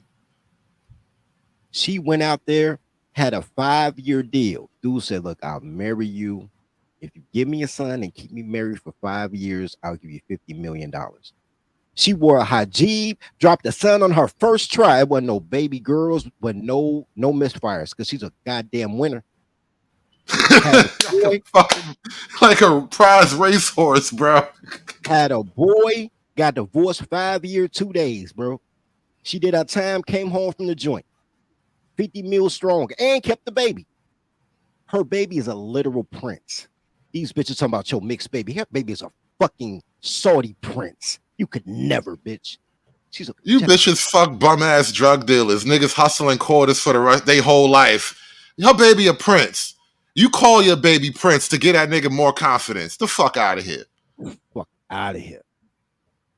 Janet from Gary, Indiana, whole family vice lords. They shoot up the block. You want to fuck with that? She's a winner. I'm not going against a winner for a goddamn hijab. I don't even like curry like that. We ain't canceling Janet. It's not even a right curry, bro. That's Indian curry. It's not even like Jamaican curry. You don't even understand. They be trying to sell some counterfeit. Indian curry ain't the same curry. You want Rasta curry. I'll cancel Janet for a lot of things. For money, for a turkey sandwich with just the right amount of tomato. But for Kamala, never. That shit crazy. Shout out to Janet. Bro, what's going on, Trey, man? Are we canceling the allegedly Jamaican Kamala Harris for the Indiana princess? Hell Janet? yeah, we've been canceling Kamala, man. We don't like, man. Look here, man. My mom, people's in them. They don't claim Kamala. Neither does her dad. That's the other It thing just, too. I don't think people notice that they hinge her blackness on her dad allegedly being black because he's from Jamaica. Her dad don't even fuck with her. So like, even if your dad's black, your black side don't fuck with you. What that tell you? yeah, and it's and I know some like Jamaicans of Chinese descent, man. Man, you get your ass kung fu kicked in the throat. You call them Chinese. Like that one woman was up there. You want to fight on your hands. But it's all that. It's the good thing, man. It's how you see this, like you said, this black being trying to push around the globe, and it's what it is, man. I don't claim that shit. I don't, wish that shit on nobody. For people that do, it's what it is. But you see the stupidity of niggas now coming out with this whole Kamala Defense Force. But I'll take it a step further. You know me, I'm in the rabbit hole. This is a distraction from the diddler. It, Hey man, there's people deleting their Twitters, their X accounts, their Instagram because they're on the diddler list. And what better the distraction than the Queen of Pop, Janet Jackson, or She Princess of does Pop? she makes for a great distraction. She was very distracting in her prime. Yeah. So I mean, I don't know, man. More sensationalism on the news. End of the day, fuck Kamala. She's had 3.5 years. The fake election shit. She ain't did shit with it. You got handed the White House. You ain't did shit. But make fucking diesel prices higher and eggs like $20 for fucking 6 dozen. Hey, Trey, I know you on the road. You might have noticed this, Trey. Isn't it odd how as we get closer to the election, gas prices are trying to hit all new lows? Oh yeah, they talk about it too. Gas prices are 20% lower than they were last year. Motherfucker, what were they in 2020? Like that's very ironic. I expect them to shoot right up right in December, though. By the way, Freeman's Journal, bro. What is going on, man? So you canceling? Are we going to cancel Janet? Or are we going to cancel Kamala? Who we keeping, bro? Oh, we're keeping Janet. Every ounce of Janet, and no, I don't even know who Kamala is. I don't know that, bro. I don't even know this woman. And it's look at so Janet. funny, Janet was on stage looking for me that night. I couldn't be there because I was too young, but she was looking for me that night. I just have y'all know that. Right? No, man. No, this whole thing is just hilarious. It's like I made the comment online. It's like some people are going to take the deal, right? Black people, they want to be lapdogs to power, right? Their Pavlovian training is so complete that they don't care, right? Whatever the progressive Democrat Marxist coalition tells them to do, they will they will reiterate it, they will promote it, they do not care. And you see how the Breakfast Club was a bunch of black women, right? A bunch of black women and gay black men. That's what they're gonna do. And it's I don't know, interesting. It's just part of the greater reformation of black culture. So no, we ain't keeping Kamala. You know what's so crazy about what you just said, Bert? Janet very well may be. For what women, gays, and felons are for my exodus of black and trying to take y'all with me. Janet may be for Donald Trump accidentally. If you're gonna peg Janet against Killer Cam, and I'm looking at that performance that he just dropped with Janet just walking, right? She ain't as cold as her brother. Her brother just stands still and everybody faint. But she walked and everybody fainted. Janet and to a lesser extent Beyonce, right? have more people to pay to see them stand still than Kamala could give out free tickets to the DNC. All this excitement is an internet thing from people who don't vote. Transient people don't vote. And black women are transient people.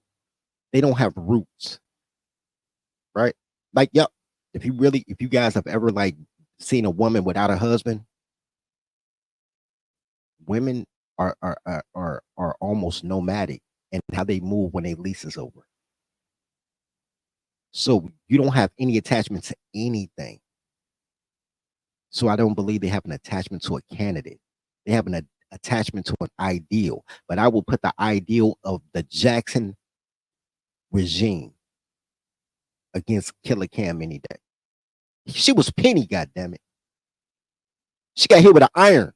Y'all always talk about child abuse. Penny got hit with an iron by her black mama.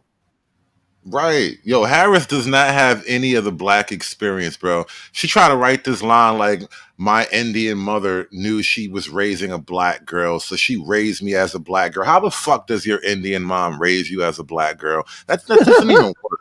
She raised you to the best of her Indian abilities, bro. Stop that shit. Yeah, you know what that reminded me In of? Canada too. How'd you get the black experience growing up in Canada? What's your Indian mom? Good, sir. Get it done.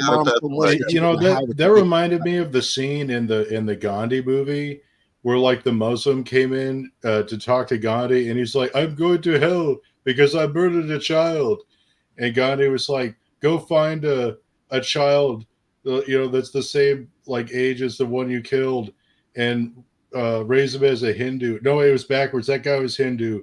He's like, raise him as a Muslim, and because there was like the Hindu Muslim thing, and she's all trying to like subconsciously claim the like, my Indian mom like raised me as a black, like it's this like really intense thing, and it reeks of gay propaganda, like gay ops type shit. Like, I do got beef with Victorian Fly. I got beef with Victorian. I got beef with Victorian. Hold on. Wait. Cause I want to open up the floor all the way. We got a couple people who haven't spoken at all yet. Let me get it to Pastor real quick, bro. And then we got to pass it to one other person. What's going on, Pastor, man? So I'm gonna ask you a direct question. Are we canceling Black American royalty for Kamala Harris, bro? Hell no, we rolling with Janet, man. I can't believe it's even a question. We're gonna take Janet Sweat over Kamala. The sweat, goddammit, the sweat off of her nipple. We don't even give that to Haitians. Yo, I just thought of some wild shit, bro. Some wild Hollywood shit, right? Because I'm rolling with Janet all the way, right? Janet got burned on TV by Tootsie's real life mom, who was an orphan being raised by a white woman at the same time. That's crazy. But that was crazy. Yo, we got a Chuckle, man. What's going on, Chuckle? Should we sacrifice Janet for Kamala, man? Yes or no? First and foremost, thanks for having me up on the panel. This is an interesting question. This has to do with what is black. So in America, blackness is associated with being a Democrat. So it's as if to be black, to be authentically black in America is to be Democrat. So I don't know. I personally think that I don't see Kamala as black in that sense. I see her as Indian. So I think we got to go with Janet. All right, you scared me for a minute, man, but I'm all right. You landed solid. You had your logic your way through it, and I respect that. I'm gonna respect that you chose to logic your way through it. I was just went on a gut feeling because fuck that bitch, but you chose to take the logic route. I can't fight you. Hey, the fight back moment was coming.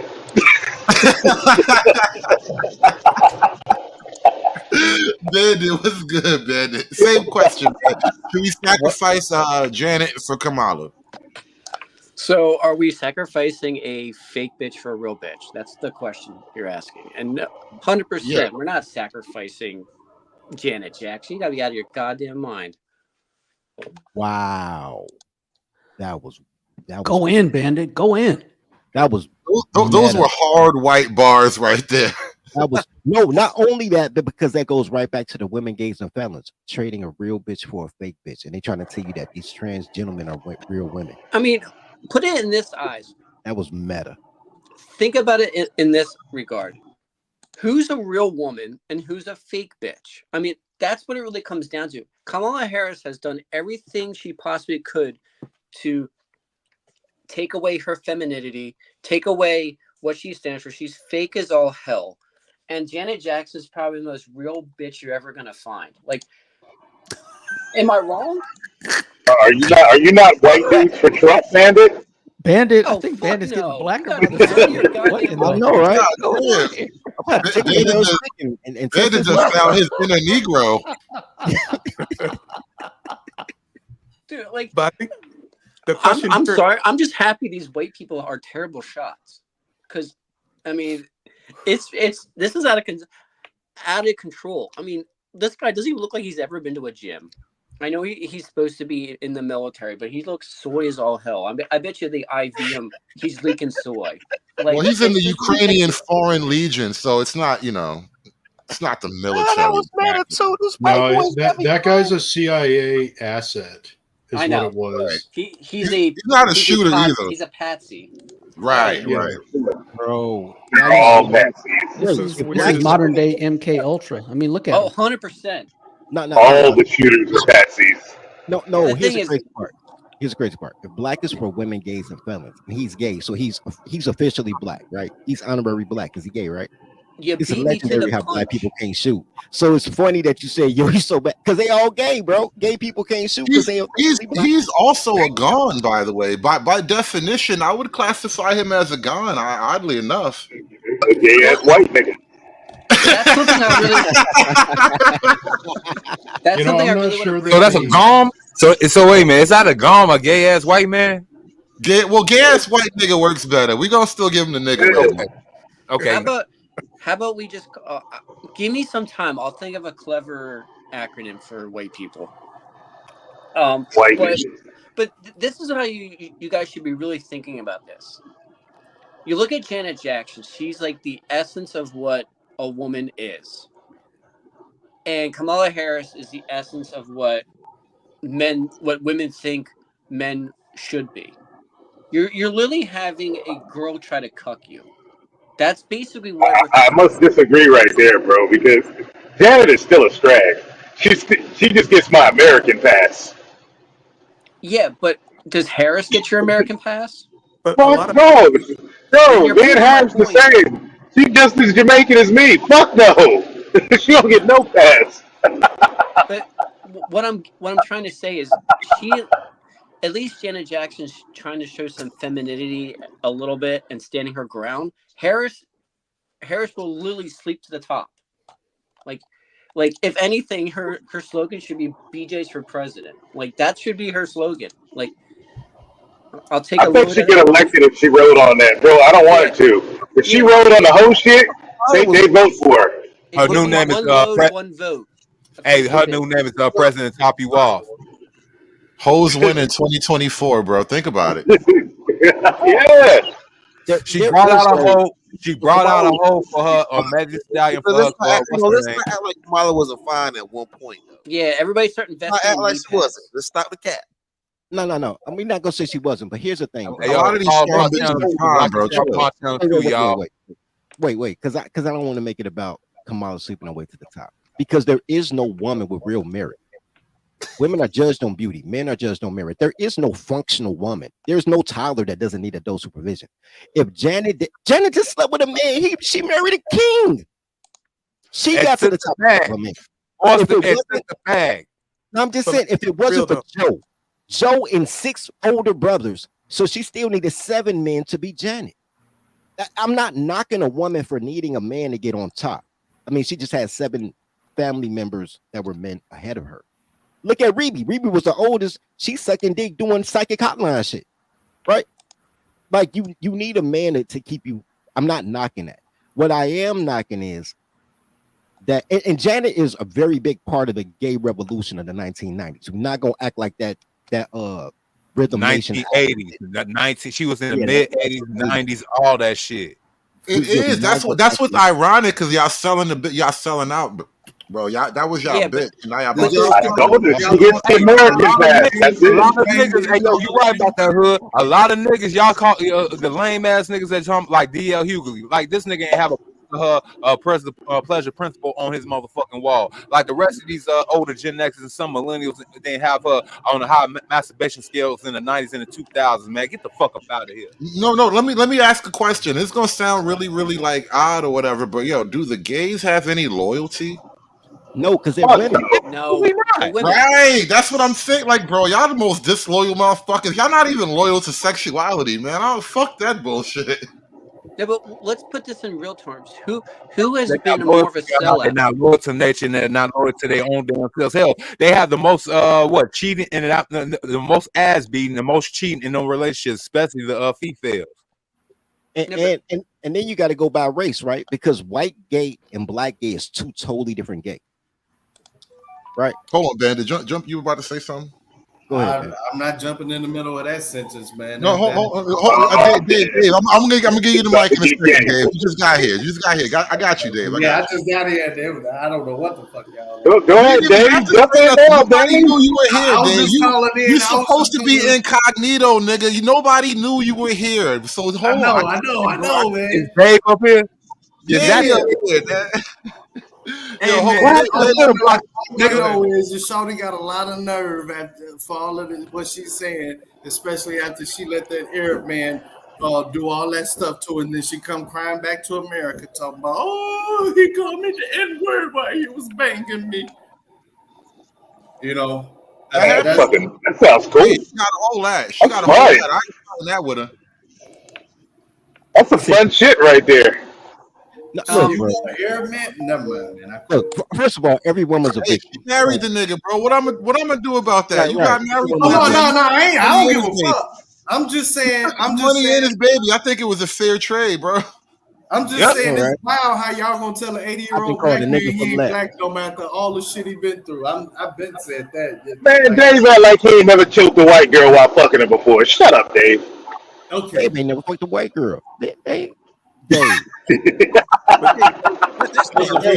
was the first time I Did you heard live last somebody. night? Did you survive last night? That's not racist. He did, bro. He did. That nigga went and got a good night's sleep and everything.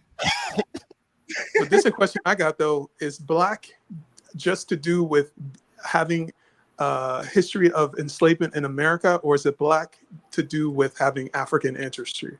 We're not African, That man. is a great question, Chuck. Hold on, slow down. That's my beef with Turin. Panda, slow down. I think Chuck actually raised a great question for us to tackle. And I think, Dave, you always think you're not muted up. I mean, you always think you are on mute and you be just talking. Dave, I mean, not Dave. That is an excellent question. Here's the thing, right? For all of my life, up until very recently, the idea of a broad blackness was something of a de facto. Like, we were all black. And they might be foreign, and there's that, weird cultural difference, but we're black together, right? But something has really shifted. Not even shifted, something has broken in the last couple of years. And it wasn't even just the Kamala thing, because this ADOS FBA thing was happening organically, honestly. And now there is a very serious delineation movement. That's what FBA and ADOS are really about, delineation between American-born blacks versus everyone else. And a lot of black people in America have sort of noticed this experience, right? Again, hood, this is our gangs in New York. We are Bill the Butcher, and these motherfuckers are the Red Rabbits trying to take our shit. The white rabbits, but facts, right? On the one hand, we'll welcome these other foreigners over here as, they're black like us, so therefore they're a part of our struggle. But, and this is a very natural thing, and it was foolish of us to expect that. But when they get here, we find out that they are very cliquish amongst themselves. And then when push comes to shove, they don't identify as black with the rest of us. They identify as their own particular ethnicity or nationality or whatever. And again, that is actually to be expected. When I think about the grand scheme of things, it was foolish of black people to ever go down the path of Pan-Africanism, and now it's blowing up. You know what? In real time, That's beef with touring. Wait, when you said that at the beginning, one at a time. No, instead of the dirty folks, you were talking one at a time. Dirty folks had the in real time. I said that in the 1980s when they brought the Black and Brown Coalition, and we're in Chicago fighting the Browns. But for me, you know what's so crazy? We all came to it in a different way, like different, like the FBI. Like I don't believe in ADOS, right? And I'll tell you why. Because number one, everybody wanted a slave, but besides that, it was headed by a black woman, and I don't believe in anything black women gonna do is really gonna work out. Never. I don't like the name FBA, but I like the energy behind it. We all got to. Nigga, that's like saying like Black Lives Matter. Right. We all had we all felt that way. So you came from commies. Baby boomers are commies, right? So and the silent generation, the civil rights generation are fucking commies. I'll go with that, but I mean, it was that baby boomers are full blown Marxist, but go ahead. Just full blown. Fuck the family, fuck leadership, fuck hierarchy, fuck your kids. It's not their fault. Their leaders were. Martin Luther King was. It's not their. Marxists again. However you got there, they were full blown Marxist, commie, socialists. Right? However you got there. And now you're a small child and you're raised under that, but you know it doesn't feel right. The best thing that boomers did was neglect their kids so we could figure it out on our own. Right? So we didn't get the full indoctrination, right? But now you're looking at people like, yo, these people don't fuck with me. When I go out of town, Nigerians don't fuck with me. Kenyans don't. They try to scam you, nigga. Ew. Right? If they ain't trying to scam you, they clicking, right? Like, you don't fuck with me. That 309 scam, what that shit called? Yeah. You telling me Mexicans my friends, but they don't fuck with me because all they want me to do is crime. They be, hey, bro, I got a kilo for you, bro. Like, bro, what the fuck? You ain't got no fucking the weed for you. Right. So they don't really like they want to get money with me and make me the fall guy so they can get a different market because they can't come in the hood. But no, y'all don't really fuck with me. Like, and then like black women don't fuck with me. I think that was a really big revelation when people understood, yo, your sister and your mama don't fuck with you. So what are you? Right? So now you have to figure out, like, we got to start this shit over. And there's a lot of people that's not there yet. That's why I argue in Israel Mills all the time, because they still like black women. But can I ask a question about this delineation idea? Okay, question one, how are you going to delineate Black Americans from other Black people in the minds of white people? Because remember, white people are who impose flat blackness on all of us. So, and you're going to say a white Why don't you ask me since I'm a white guy? Oh, let him finish. Let him get the whole question.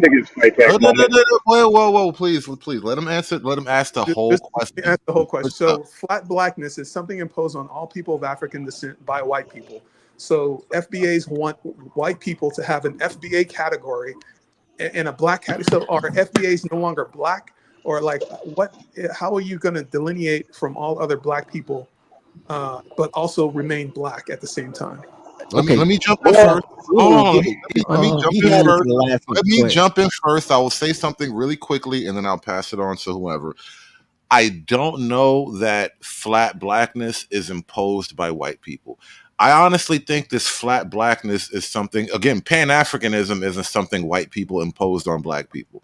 Black Americans, we developed this idea, and it's like a hopeful idea, really, but I don't think white people created that, and I don't think white people impose it. I think white people actually do pick.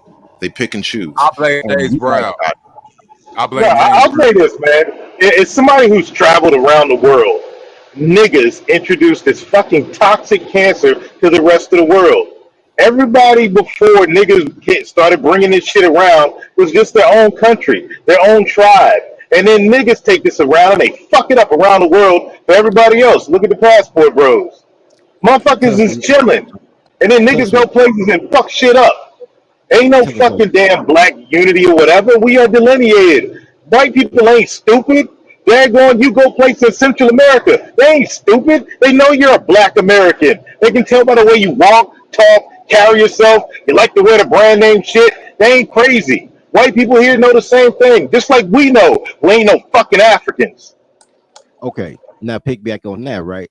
Yeah, so son. But all right, off that, white people didn't impose it. It's a marketing campaign, right? But white people didn't impose it. As a matter of fact, when Africans come, these Nigerians and Kenyans come over here, they're legally white. So it's not an imposition. No, we're not actually. We're in the black category. But go ahead. Yeah, it must have just started happening because all the way up until 2005, y'all was legally white like a motherfucker. On the census, we're with the black folks. No, y'all not. Well, I've been black my whole life, so I don't know. No, you ain't. You're from Africa. Look, but black but is something American. Black is what is black though? Black is only an American thing. You wouldn't call yourself black in Africa or black in Jamaica. Black is an American thing. And when people come through on a passport from overseas, if you're not an American citizen, you're Caucasian by default. That's how they market it. Nah, dog. Nah, I'm black. I have seen. What is black? What is I black? have seen videos that they show Africans that say, when you come over here, don't deal with the American blacks. They're violent, they slow, they stupid, blah, blah, blah. I seen them too in college. I saw that too in college. Now you telling me that I don't know what I know. Is Kamala around this bitch? I know. All I know is on the applications, it first starts with say black non-Hispanic. Once you click that, it breaks down into African American and all other black. Hey, what is black though? To the guy who was speaking before, I can't see the names. That was me. It was me. Rachel Dolezal. No. It was the other guy. It was not me. you, Pastor. In America. The guy who just said I've been black my whole life. That guy. That's me. Yeah. Okay. Black. What is black? It's a racial category that all people of African descent are put into. All people of African descent are put into the black racial category. Yeah, that's not true. That is true. Okay, so that hold on. So that is all black is to you. That is the succinct, complete definition. Right. It's a racial category. So you're just a racial category. No, I'm Igbo. I have an ethnic group. Oh, exactly. There we go. Oh, you have an ethnic group. Tell us more. Well, I was born in mud hut niggas. You opened up a can of No. Stop. I'm serious. Tell us more about your ethnic group that makes you particular. So Igbo is an ethnic group. We come from Southeast Nigeria. And the thing about Nigeria, the English people came there, drew a circle around the map and said, all you Negroes in this border, not only is this Nigeria, but everybody here is black. So the English imposed flat blackness on all of us. We had our different ethnic distinctions. They said, nope, everybody here, you are now black. That's how I know it's a racial category. But go ahead. And he's telling the truth. And shout to you a Hebrew. You ain't gonna say it, but you a Hebrew, so he telling the truth. Pass. So all the Indians and all the white people that were living in Nigeria at the time, y'all all niggas now. So hold on. Wait. I'm not a Hebrew. Though. Not a Hebrew. Are we saying that the white man made us all black together, therefore we're all black together because the white man says so? That's gonna be the dumbest shit I've ever heard. Thank you, white man. Appreciate that vote of support. But I'm still, because the white man said we're all black together, that means we're all black together. I'm asking you directly, Chuckle. This is literally like caveman style. Like seriously, like it's not caveman. It's caveman mentality. It's literally I'm going in and lumping everybody based off of one aspect, and that's it. Like people are nuanced. People have diverse cultures, ethics, morality, religion. Right. I mean, do I go and say I'm a Irish person? No. There's no. We don't. No. No one cares. No one on the white side of things cares about it. What part of white am I? Polish? Am I Am I Greek? Am I You Italian? wouldn't survive in Chicago, bro, because it's a full-flooded, strong Irish community. Oh, shut up, I'm from Dave. Philly. There's a Fuck there's you talking about? I don't want to Germantown. talk about. Well, you wouldn't make it here. But hold No, on. there's like Germantown. People don't bring up cultures other than like maybe a culture appreciation. You wouldn't make it. That's probably about it. Oh, But real quick, it's important to understand where these racial categories come from. A man named Carl Linnaeus, like in the 1600s. Oh shit! Here we're gonna get a fucking Jewish history lesson now. Nigga, do you know what the fuck you read? Let him finish. Man, like, he proposed, this is during the age of colonization and colonial expansion. They created Negroid, Caucasoid, Mongoloid, and Australasian. So anybody... And Africanus. There was not the Negro and Africanus. Negroid and Africanus was separated, bro. Well, that's not my understanding, but anyway, these racial categories brought with them like ideas about Negroes all the way over to Africa. Oh, give it a rest for one fucking stream, Dave. Jesus. But hold on, like, so the Caucasoid category was like the supreme category above all the other categories, and the Negroid category was down below by the animals, and this gave justification for enslavement and colonization of the supreme category to all the other categories. So you cannot have racism without race. So race in its initial inception was to facilitate racism and dividing. My nigga, real question though. Why did fucking a nigga start chattel slavery in the U.S. then, bro? Why was it started by niggas then? Well, this is another discussion. Slavery on the continent is different than chattel slavery. But this Hey, I got a question for you, man. Chattel slavery. Are you an American? I was born in Nigeria. I've been here since I was 5 years old. So Okay, but are you? I'm asking you. A dual are you citizen. an American? Yeah, I'm an American. I'm not asking if you're a citizen. I'm asking if you're an American. Well, It's like a spiritual question, Turin, but I get it. Are you American, Chuckwu? My mother is a Black American, so I do have a lineage that traces back to chattel slavery through my mother's side. That's not an affirmative answer, but okay. My ancestors were slaves type nigga. Hold on, Hood. You Well, understand there's the a question. point that I was Hood. trying to make So that here. answer is not Freeman. affirmative, like you said. Yeah, literally. I get the question. It's a spiritual kind of question. It's sort of like in that Civil War movie when that's that famous, it's infamous scene where the guy asked, "What kind of American are you?" It was a very spiritual kind of question. So when he's asking, "Are you American?" he's kind of getting to like, how do you see yourself in the grand scheme of things? And you didn't really answer affirmatively, so I got accepted as that. Okay, just to be clear, my nationality is American. My ethnicity is Igbo. You're not an American.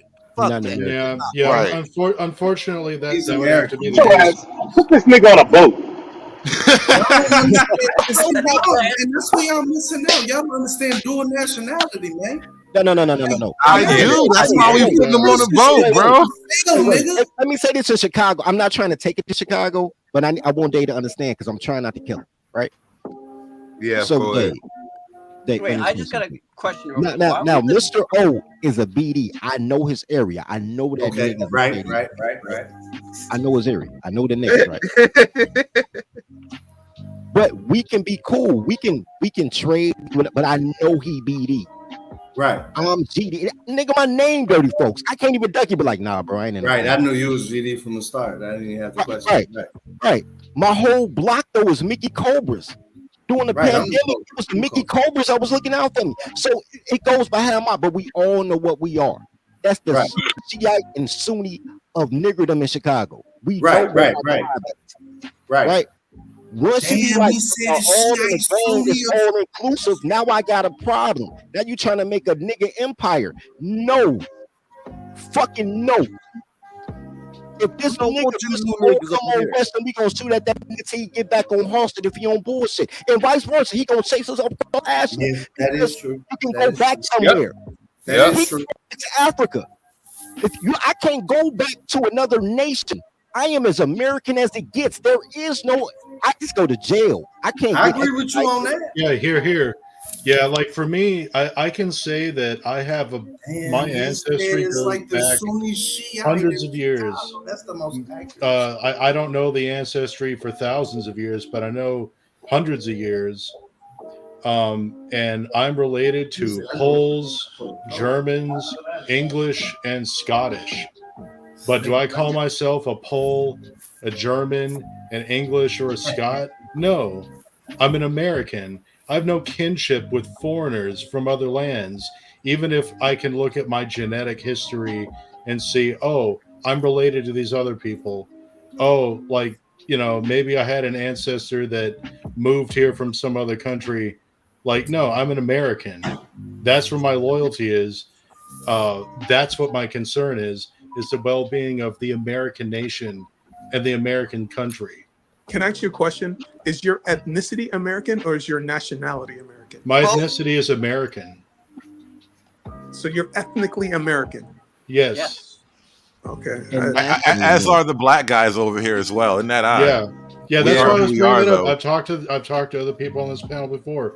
We are Americans. If you look at us and you see white or black skin, well, that's on you. Because to us, we're all red, white, and blue. You know the irony of that? Once again, Chicago vernacular. You know, BDs, BGs, and GDs are all folks, but we 3 different cliques with 3 different symbols and all that, right? Like, okay, American. There's Scottish Rite Masons. There's the nigger Masons. The Prince Hall Masons. Hey, man, my dad one of them high degree motherfuckers, man. Chill. And there's the official Rite Masons, right? They're all Masonic. Y'all dogging out Prince Hall like that? They just move. Man, you gotta understand, man, bro. You gotta do your history. Do your history.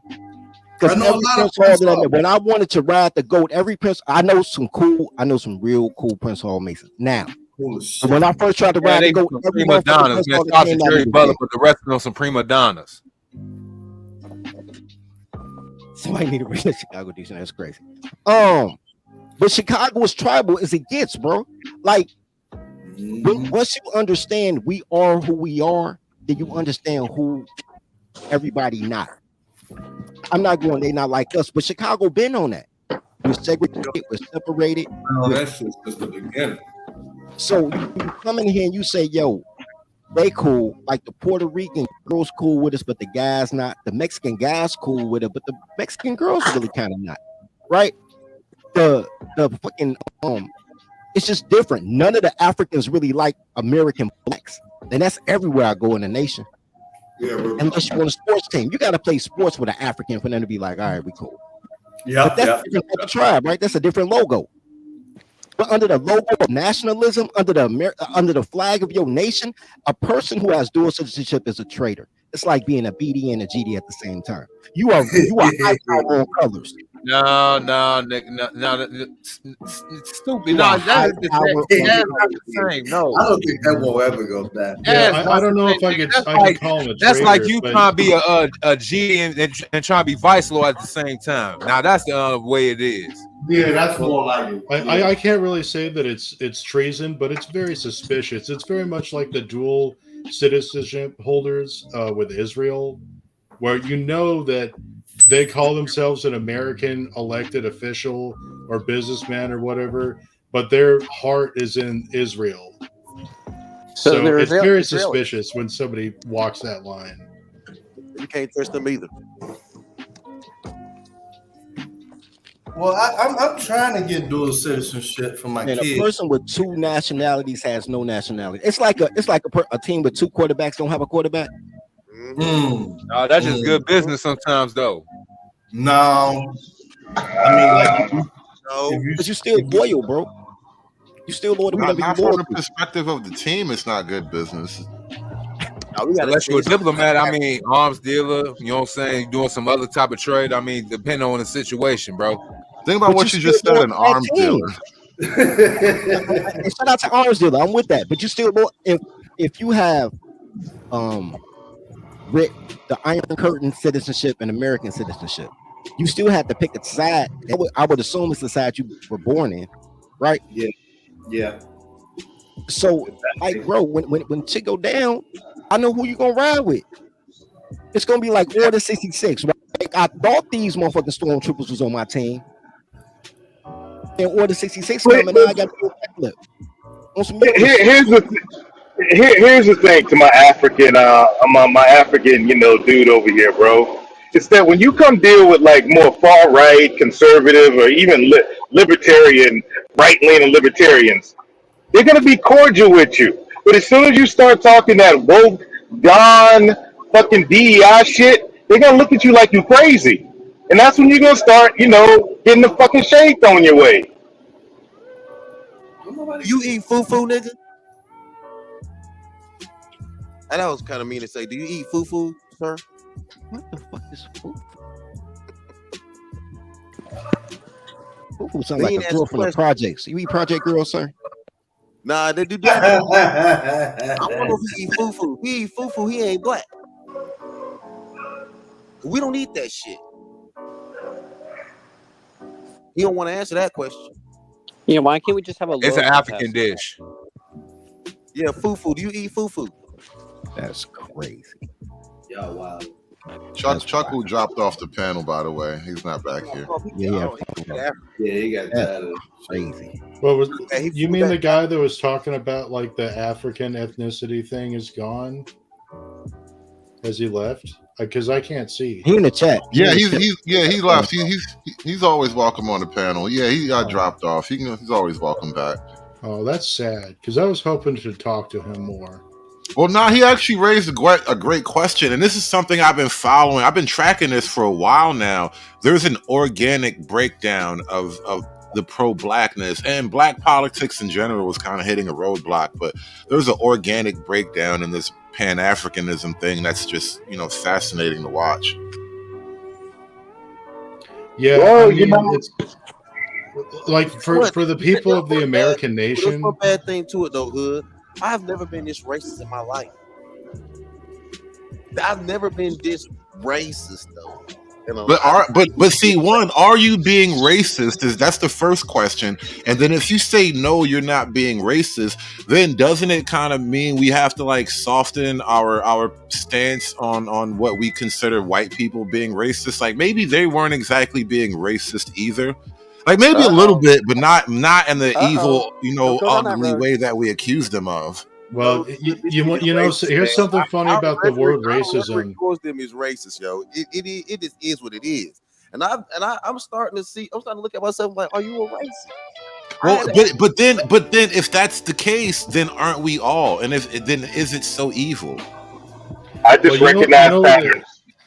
Turin, I know you're trying to get in. You got it, Turin. Yeah. Well, like the word racism, like when it first showed up in the vernacular, was newspapers talking shit about the Native Americans, the Indians, and they were saying these guys want to keep their own ways, and they don't want to. They're not flexible. They don't want to start doing things the way that the white man does, or they don't want to be Americans. They just want to be their own little nations and do things their way.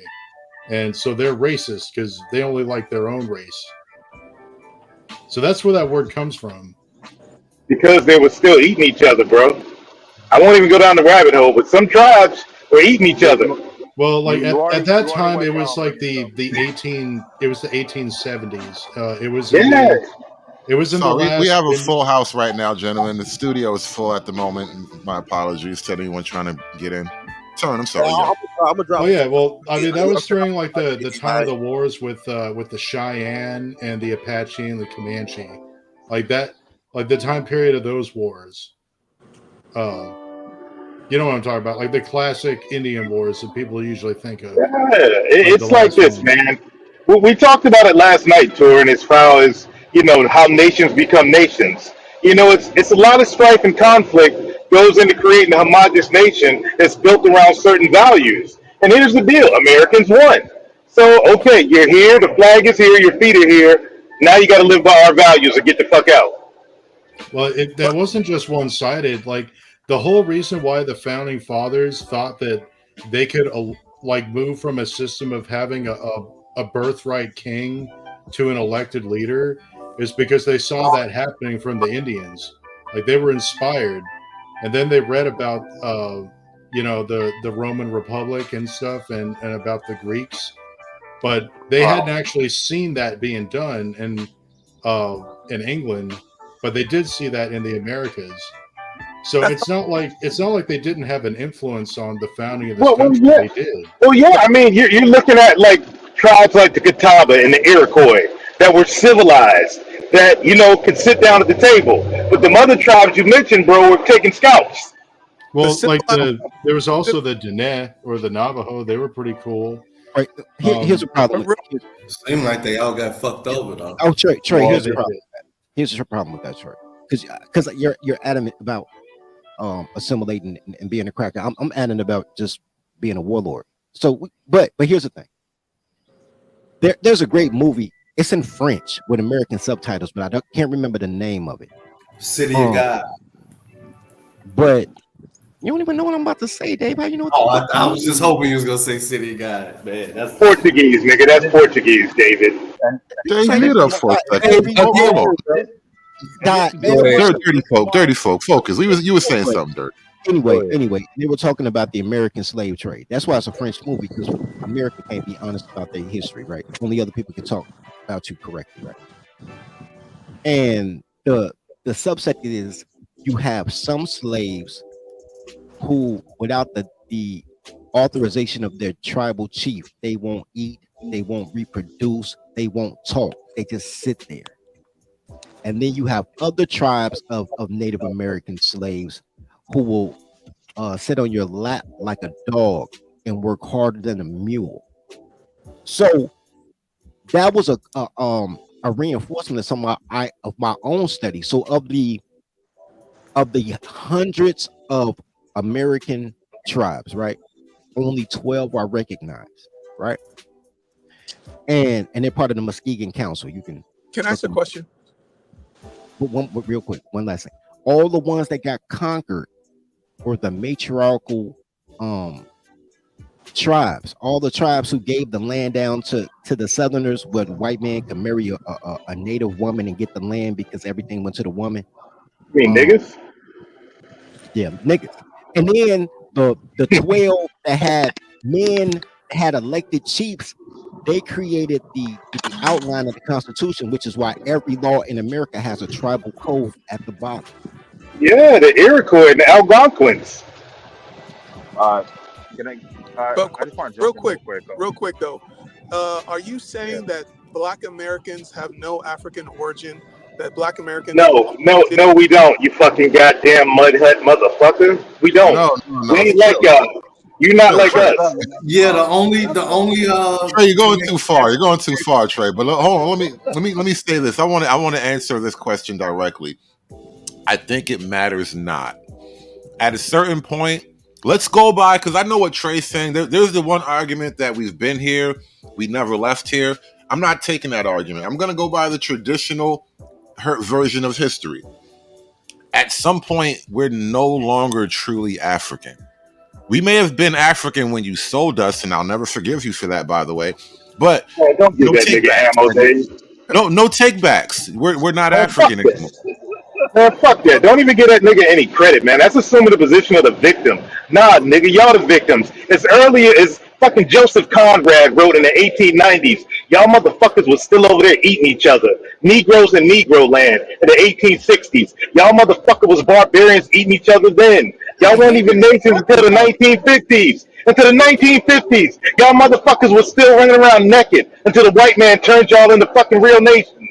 Fuck y'all. No, this is not Haiti, sir. I'm not.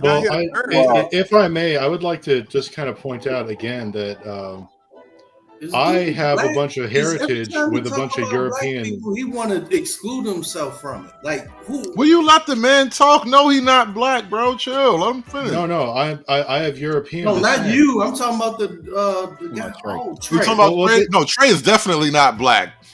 Okay, well, look, just as an example, like, I could take the viewpoint that I'm like an American German or an American Scot or an American whatever European, if I wanted to. I mean, like, I could pick up that chalice if I want to. The genes are there. Like, I know the history, but I don't. And you know why? Because for me, they're all foreigners. They're people in my family's past. Are you Like- saying you're a Native American? Are you a Native American? I am a Native American. My family's been here for over 400 years. Okay, so when did you stop? When did you start being a Native American? Hey, The yippee day I was ki born. motherfucker. I mean, like, Nigga, nigga, you wasn't a Nigerian until what? 1961 when the white man told you were. No, look, What the fuck was you before that? All I'm trying to say all is he's saying that he's native to America. He's not calling himself an Indian. He's saying he's native to America. And yeah, he that is. term Native American doesn't make any sense anyway. Every single human being that lives on this continent either got here by a boat or crossing a land bridge. There are no homogenous human life forms from this continent. I gotta Period. go. Y'all just read What? it. Huh? What are you talking about? This is Fucking- like He's right. Look, man, Absolutely. America's been here forever, y'all. America's been here forever. Like but we what I'm started saying this is that shit. If you go back to the the land Ice mass- Age, He's absolutely correct. That's all I'm gonna throw in there. He's America's been here forever. No. That's like saying, okay, if you're French, right? 1976 isn't forever. No. If you're French, right, or if you're Brit and France, they like what 45-minute drive apart. Like they the same people. Yeah. National-wise, The Germanic tribes. No, yeah, the Germanic. their diets are different, so they smell different. the language is different. They have completely different cultural values in a lot of ways. You They got the don't like each other Visigoths, the very much. Huns, Scots, all these motherfuckers mixed up together. Well, you guys are finally getting to the point where you're looking past racial problems, and now you're looking at yourself as Americans. So, I mean, like for example, white people don't go and say I'm Irish or Scottish. We don't give a shit. We're Americans. And now when everybody can say that they're Americans now, and they can say if you want to be, if you're pro-African, fine, that's on you. But we're all Americans at this point. All right. I want to take that idea, Ben. Hold on, Ben. I want to take that idea and I want to ask a question to Chuck Wu, and then we got to get 100 in this conversation. Chuck. Yeah. Chuck. Why now? One, assuming you see that white people actually not only do they delineate on tribal and ethnic lines, but they've been fighting those wars forever. Why are black people not allowed the same delineation that's just natural to white people? I'm not saying that they're not allowed that same delineation, but I'm saying that, okay, so on the continent, everybody has a tribal identity, right? When a Nigerian looks at the world, they see the world through different tribes, right? They see people of different tribes. But when Black Americans look at the world, they see people of different races.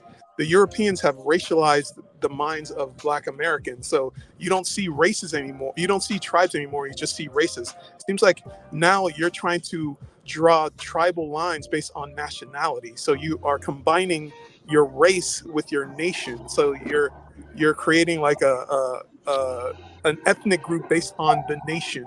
So I think that's okay, Mr. Spearchucker. Let me explain something. Trey, hold on, Trey. We got to get some. I wanted to pass the mic to 100. Let me just say this though. I think you are correct, Chuck, in that we have sort of broken from what we've been doing for a while, and absolutely, we did see the world as black and not black. Well, white and not white. Right? Everybody not white was kind of something like black. And that's kind of how black folk have been operating up until very recently. Now we're trying to be on some American national black thing. And maybe it's weird because it's a sudden shift, but yeah, I think that is what's happening. 100, I know you joined the panel for some reason, bro. State your claim, bro. What's good, y'all? What up, Marcus? What's going on? What's going on? Good. How you doing? What's up? So I want to dispel a few fallacies that I've heard said, right? So you got homie, the kid from Nigeria. I think he said something to the effect that he's half Nigerian and half American, some shit like that. American is my nationality. My ethnicity is Igbo. No, but you said you were born in Nigeria. Right. Okay, then your nationality is Nigerian. Well, my mother's a Black American. So. That's great. No, stop talking then about she hold on. That's great for her. Then she's American, You are the nation where you were born is what you are. There's no such thing as half a nationality. You do not pass down your nationality like you pass down your genetics. Well, if your parent, if you have an American parent, you're American. That's how that works. You could feel however you want to feel. If you're born in Nigeria, that is your nationality. That is the nation that you came out of a vagina in. Period. Except Period. you have an American parent. It doesn't matter. It doesn't matter. It matters to the American government, though. No. Can I step in for a second here, gentlemen? Let me point something out, and I think this is what's happening from a historical context. Marcus, you're absolutely right. Your nation and your ethnicity are relatively inseparable. So if you're a German, but your parents gave birth to you while you're in Italy, you're still a fucking German, right? And I don't know that it's really been anything different from that until very recently. America tries to like write your ethnicity on paper and make it real. No, bro. Listen to what I'm saying. Nationality is not genetic. Right. So to say that, well, you're German because your mother's German and y'all in China and you born in China is incorrect. Exactly what I just said. Yeah, it's exactly. I got you. So now I must have misheard you. No. Y'all both right. Y'all both right on that one. My daughter's born in Germany. She's American, bro. She's born to two niggas, bro. In Germany. She's German. Y'all both right. I mean, unless you were Barack Obama. I reclaim my time. You got your time back, bro. what I'm saying is, homie is born in Nigeria. His nationality is Nigerian. Now, if you're Black American, or better yet, if you have a Black American parent and you were born in Nigeria, then your ethnicity would be Black American, but your nationality would be Nigerian. But it's getting weird, man. Black American ain't an ethnicity, man. This shit getting weird. No. I think Black American it's an ethnicity. That's kind of what the people. Yeah, we are. It's a social construct. It's a social construct. By saying that, that's how Kamala and Rachel Dolezal can identify as Black. That's what happens when you play that game. I think there's a little bit difference to that. I think at the same time, she's not Black. There is a physical reality to like a thing, the American descendant of slavery, right? The idea that you kind of you have blood that goes back to that era in time. That is the creation of the American Black ethnicity. That's kind of what the ADOS thing is arguing, right? And I think over time it makes itself real. But that's calm shit, David, because here's the deal. If Patrick Mahomes' fucking kids have kids with a white woman, are they ADOS too? No, they start to break away. Okay, see how it makes no fucking sense? But they can trace their lineage back to it. Bro, slow down. Straight. You know what it makes I wasn't done making my point, bro. Yeah, Mark it. Hold on. Land the plane because everybody want to jump into, but you gotta land the plane. I'm gonna give it back to you. Everybody want to jump in, but I didn't talk this whole time while everybody was flying and landing their planes. Facts. I'm giving it back to you, bro. No doubt. What I'm saying is this, bro. And it was said earlier that Kamala could claim this. No, she can't. There's nothing about Kamala Harris that's Black American. One drop rule, Black. No. Get the fuck out of here. No. He still got to finish. No, at the end of the day, there's nothing. If you're saying one drop rule, whose drops are we talking about? Her allegedly Jamaican father or her Indian moms? Right. Black drops. So there's no. So even if you're talking about one drop rule, she ain't got no drops, bro. Wow. She ain't got no drops. Ain't no. She said no. She already put her shit out there. She said her father is Jamaican. I ain't hear this bitch say not one bumper clot the whole time. And her mother's. Listen, I'm from Flatbush, land of the motherfucking Jamaicans. I know a Jamaican when I hear one. She talking about she making collard greens in the tub. She ain't making no beef patties, no cocoa bread, no oxtail, no That shit is nasty, by the way. She ain't making no Jamaican food, bro. So what I'm saying is, bro, and I grew up heavily in Jamaican culture. There's nothing about her that's Jamaican, and she can't inherit her father's Jamaican nationality. You do not pass down nationality. It is not genetic. You don't pass nationality. Is Black not shit getting weird. You're not half a nationality and because your mom's that and your pops is something else. That's not how that works, bro. So if two Black Americans have a baby in France, is that baby French? Fuck no. So what the hell? No, That's what's killing France right now. Only fake no, niggas, bro. Get all them no. fake niggas out of I Paris, just bro. gave you that, Mr. Spear Chucker. I gave you that argument, bro, from my own daughter, man. You won that one. Jay-Z and Kanye make a song called "Niggas in Paris," and you motherfuckers lost your minds. I swear to God, Okay. send them niggas home. Here's the flip side of that. But to be honest, technically the baby is French by nationality because that's where it was. No. Honey. That's exactly the problem. Nation and ethnicity have been intertwined for most of human history. The birth of nation was tied with ethnicity, right? So now to say that you can just become part of the nation just because you're born there is to just magically make you something that you were never destined to be. It takes more than just the accident of location to be a Frenchman. Or British, or Englishman, or whatever. No, it doesn't. Y'all are trying to redefine this nationality shit, and in reality, that's what actually to the verbatim states. Can someone Google what determines nationality? That way you can get a definite answer. Because whatever country you're born in is your nationality. That is where you are at. That's like saying, No. Let him finish. Let him rock. Lloyd ADS, you got it. You just jumped up here anyway. I was gonna kick it to you, but you got it. You're making a great point. You got it, bro. Finish. Stop trying to redefine all this shit. That's been a common phenomenon over the last 8 years. Everybody wants to redefine themselves as something else. In reality, you are who you are. You eat what you eat, and this is what it is. You know what I'm saying? Let's get over it, move on, and let's. So let me put my daughter on a plane to Germany now. Give him another 30 seconds. Let him finish. Let's come out something else right now. To the coon up there at the top of the corner, he's kind of right. Competition, my nigga. Every man competes for the same thing. Men are territorial. So once they claim something, they want to keep you out. We the only community that lets everybody in. We the only one friends with everybody, and ain't nobody friends with us. That's why we get used, abused, and then, you know what I'm saying, overlooked. It's because, you know what I'm saying, we give our power away to too many different people. Agreed. There you go. What community is he talking about? Americans? We He's talking Americans. Wait. It's a lot been said, and it's a lot of misinformation. It's a lot of dudes that's just not tribal. I ain't playing the crayon game. They tribal when they talk about they tribe, but not when it's everybody else. It's like playing with a black woman, right?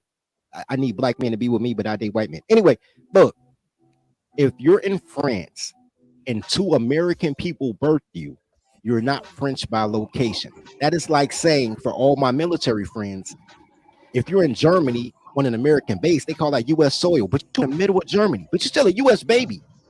Right? You have one right here on the panel, bro. My daughter, I have a fucking certificate of foreign birth for her. Ethnically, you are. How? So, you know, don't worry about that. Ethnically, you are.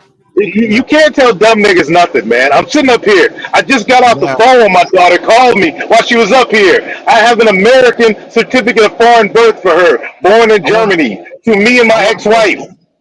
I want to point something out to 100 and to Lord ADS, and I think this is you're right in terms of the modern application of law. America, especially, we have this thing written in the Constitution, like if you're born here, you can be one of us. That's the anchor baby thing, right? Historically, that has never been the case. You don't become one of us just because you landed on our lap. Listen, by that definition, that means anybody that becomes naturalized or gets citizenship can become American and say, "Hey, I'm American." I get you.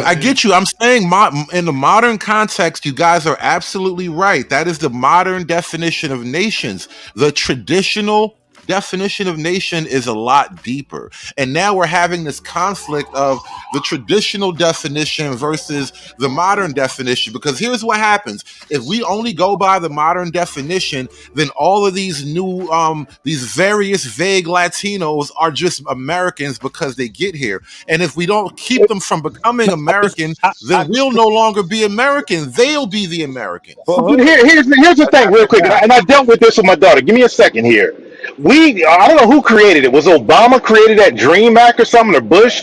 So these people have a path to citizenship.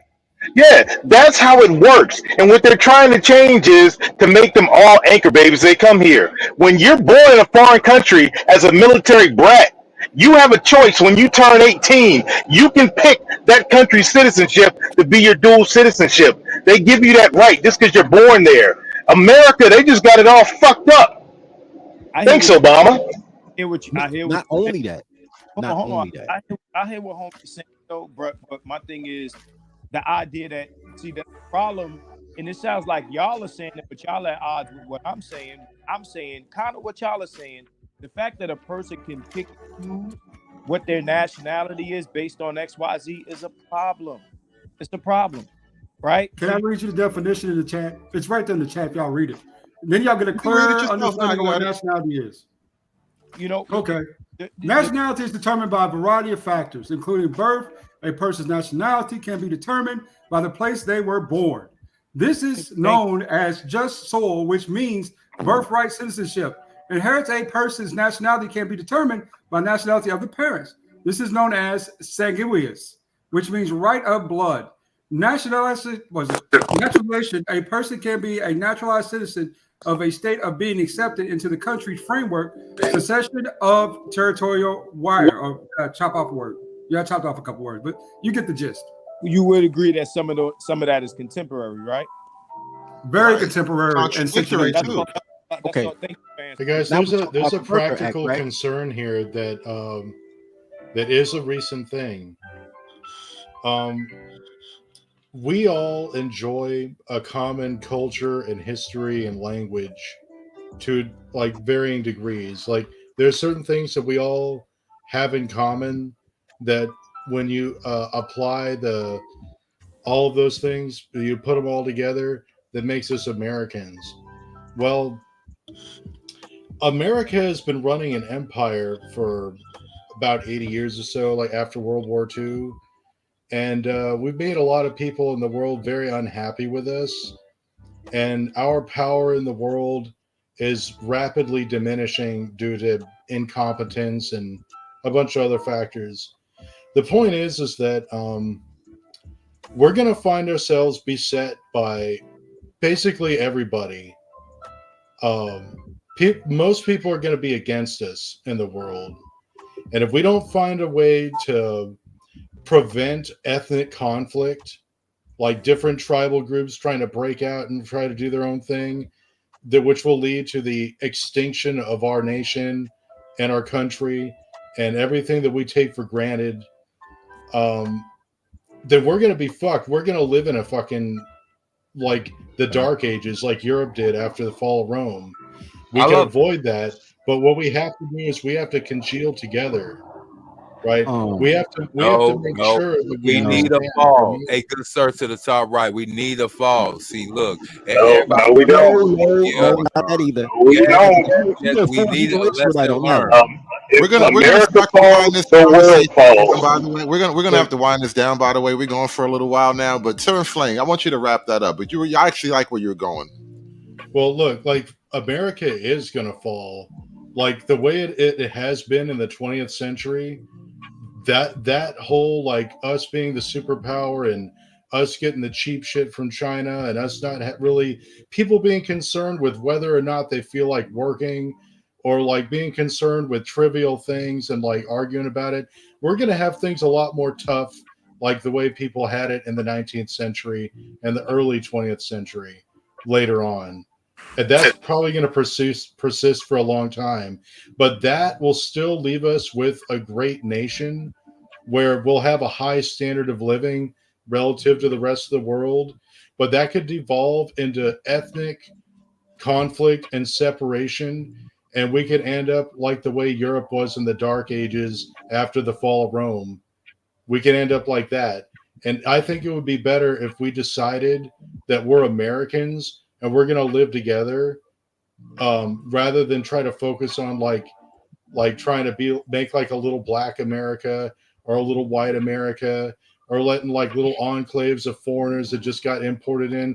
Because I'll tell you what, those guys will leave as soon as they're not getting checks from the government. They're completely living off of I don't think they'll leave. I think they'll go cannibal, but no, they're not leaving. I totally disagree with you. I agree with the. You mean after all the cats are gone?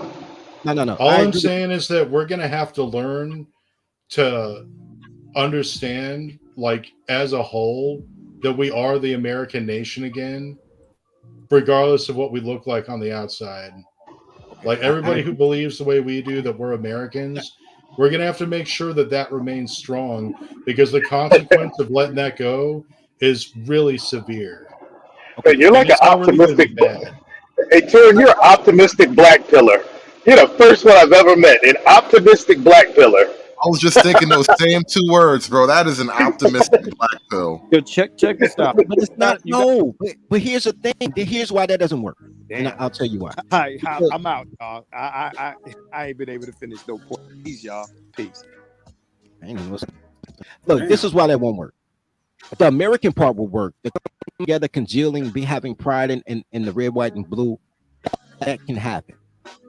But the separation and delineation of your tribal culture has to happen in order for the bigger picture to happen, because of the way America is homogenous, right? There has to be a Chinatown, Italy, a Greek town, in order for you to celebrate your culture and food. But you're still a taxpayer and you're still beholden to the Constitution. So we are those people. What blacks, the difference between what you're saying and what's going on in Black America is there's an anti-American sentiment to motherfuckers that live in America. So that has to be crushed internally in order for the homogeny to happen. So you don't have niggas like Trey, like, man, they see the Black Americans come, that's where, bro. I want them to know, yo, that ain't us, them funky ass Nigerians. Just because they Black, they ain't American. Like, you know what I mean? The order has to be restored. I do understand what you're saying. Kind of how, like at times in the past when you had different large groups of immigrants, like Irish and Poles and Germans, for example, at first, like there was a lot of ethnic conflict with them, but gradually that slipped to the wayside because they all accepted an American identity, right? Like they accepted that they were like a part of the American nation. And I'm just saying, I'm not predicting what's going to happen. I'm just saying that's what's necessary if we want to keep what little we have. Because Wait, can I chime in what you said, Torin? Oh, go ahead, Bandit. My bad. It's almost like you're saying culture is more important than race. Absolutely. So why do we keep focusing? Why are we devolving always back to racial arguments when we should be all joining up together and saying this is American values? You either politics won't let us. You either conform to our values or there's the door. And well, because we're being okay, I can answer your question. Is because currently America, like all empires in collapse, is being ruled by a foreign, aloof, segregational elite. Yeah. So like why would a this foreign Kamala elite? Harris? Like all of America's policies, are dictated by interests that are not American interests. Yeah. Like Well, Turin, Bandit, Turin, here's the issue we have is that you have one half of the country that thinks, like you're saying, we're, conservative, far right, whatever you are. We're all, America first, basically surrounded around the ideas of being American. Whereas the other half, the left side, is all about identity politics. Which is why you see so much infighting amongst them. And, I'm sorry, Black America leading the way in that freaking identity politics. I'm not convinced that it's really a half and half split, though. I think that they're like a vocal minority. I agree. That's supported I by agree the with that. intel. Like, I think that their loudness is supported by the media and the intel agencies and propaganda. They do their best to use like sorcery to try to make people think that their ideas are big or that those groups are powerful, but they're in reality not actually so. Andre, jump in there real quick. Yeah. I appreciate that.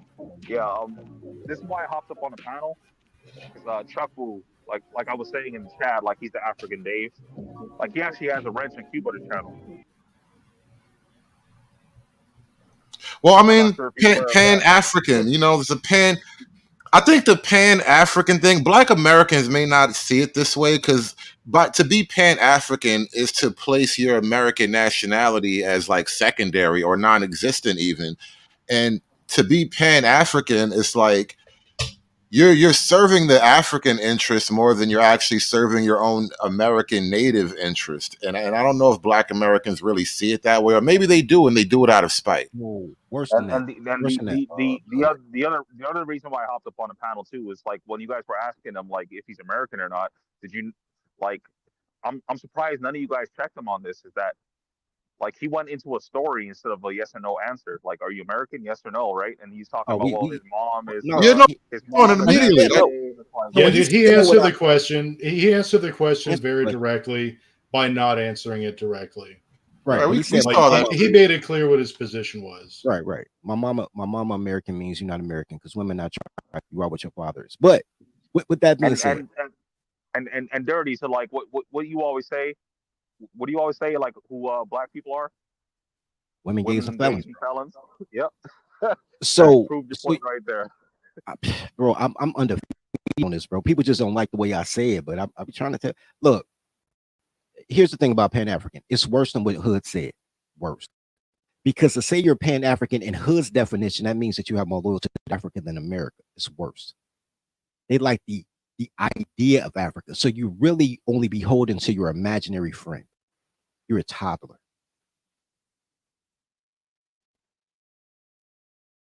Hey, Lord ADS, you got any final thoughts? Because I want to wrap this thing up. We've at this for over 3 hours now. Yeah, brother. I do have some questions at this point. Sure. Coon and Kat, I have a couple questions. So are you guys asking for an alliance? And if so, the friend of the enemy of my enemy is my friend. Is that the alliance that we're talking about here? Because I'm not talking about an alliance. I'm talking about Turin and Bandit, by the way. Turin is the cat, Bandit is the coon, by the way. Yes, I'm not talking about an alliance. I'm talking about brotherly love. That sounds a little bit gay, bro. No, I'm talking about like us coming together. Philly niggas mad now. Philly niggas mad. Hold on. Let him finish. Let him talk. Look, if you're just thinking about it in terms of like we're like these separate bands and we're gonna like team up on this one issue, then it's not gonna work. Like that, like that's not sufficient. And guess what? Like I said, the alternative to that, which is very likely, is a lot worse.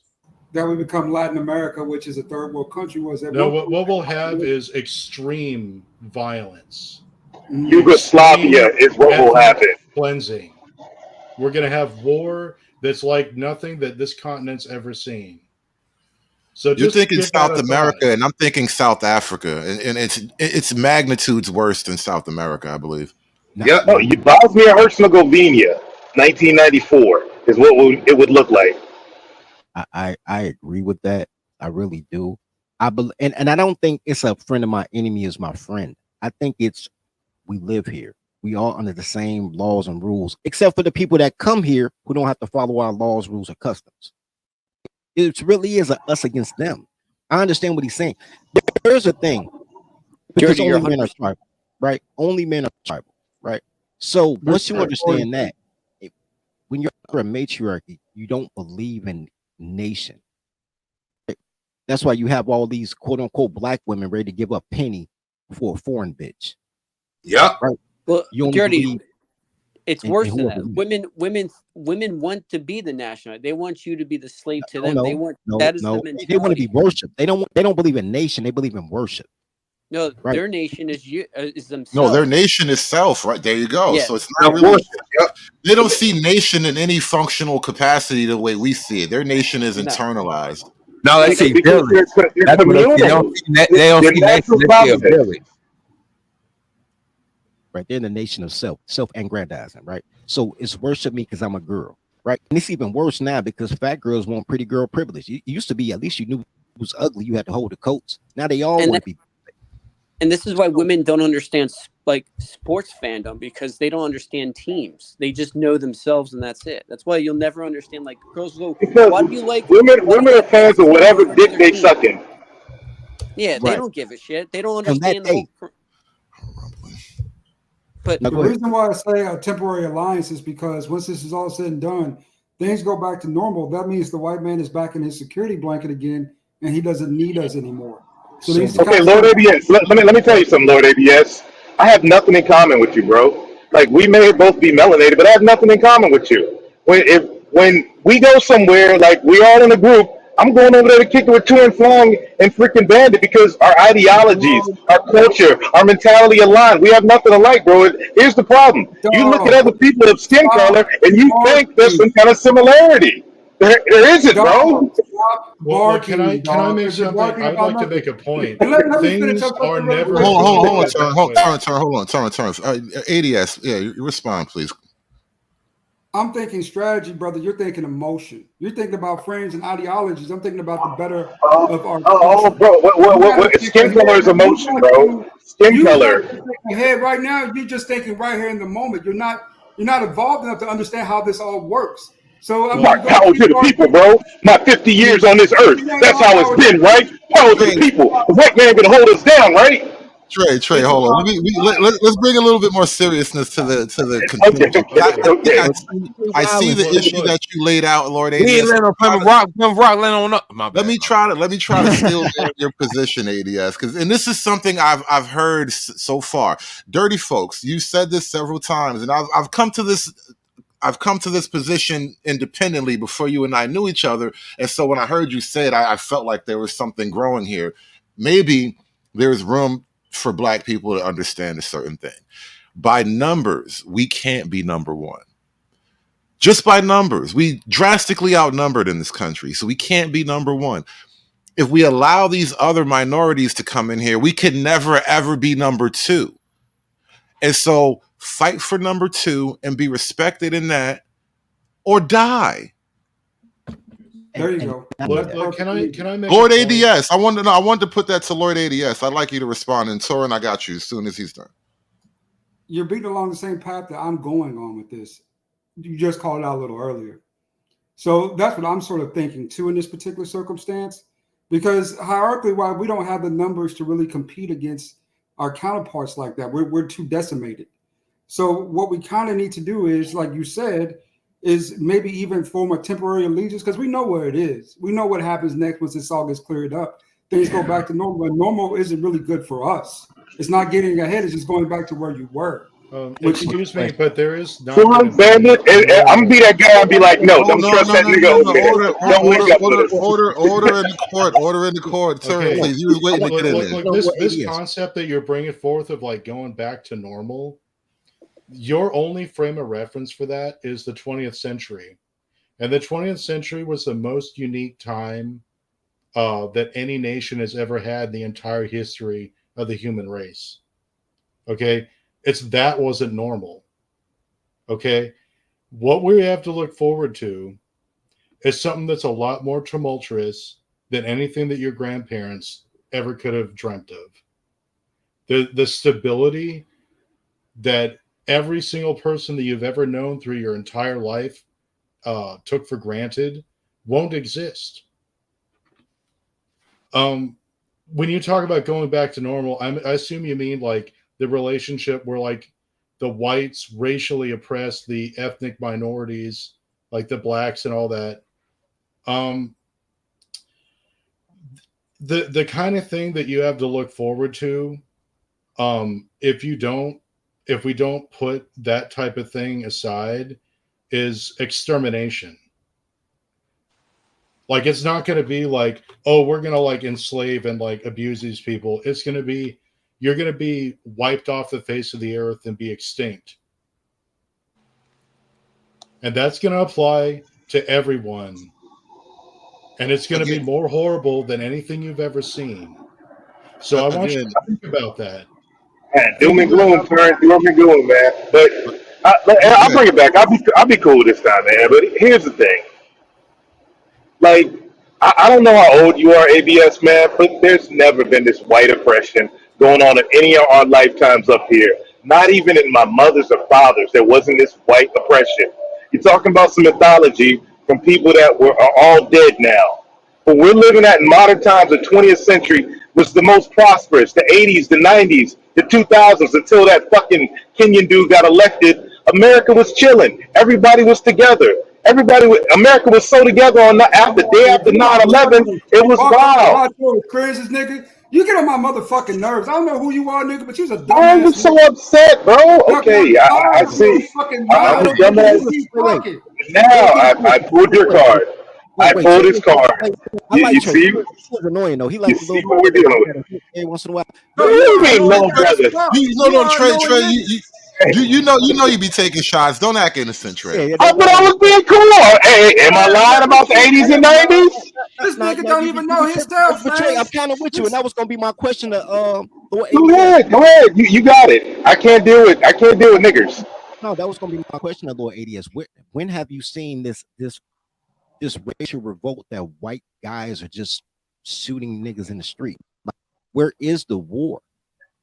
Like Trey saying it's not a war, but maybe there is. Maybe I'm in a segregated city. You know, all I see is niggas and spics. Maybe there's. There you go. Now you're trying to figure out. Racism never went away. It just got smarter.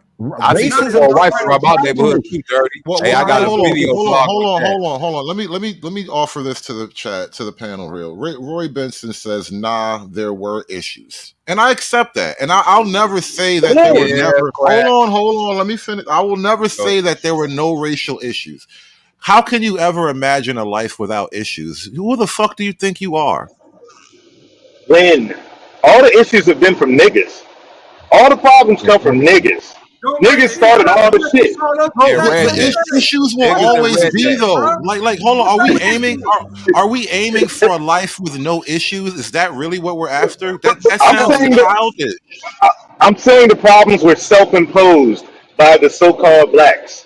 No, I get you on that one, Trey. That's a different argument. It's like, I'm of the belief that a lot of shit that went down, it wasn't the way we got told, right? Things were probably different than the civil rights hustle. You know what I mean? But that's another argument. All I'm saying is though, we actually do have to make some deals. We have to be clear-eyed and try to make deals to survive into the future. And the arguments of the past won't really help the deal. Yeah, can I speak on this? The Native Americans made deals and see what happened to them.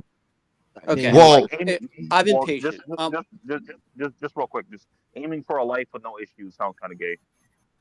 I'm yeah. Throwing it out there. It does. Bandit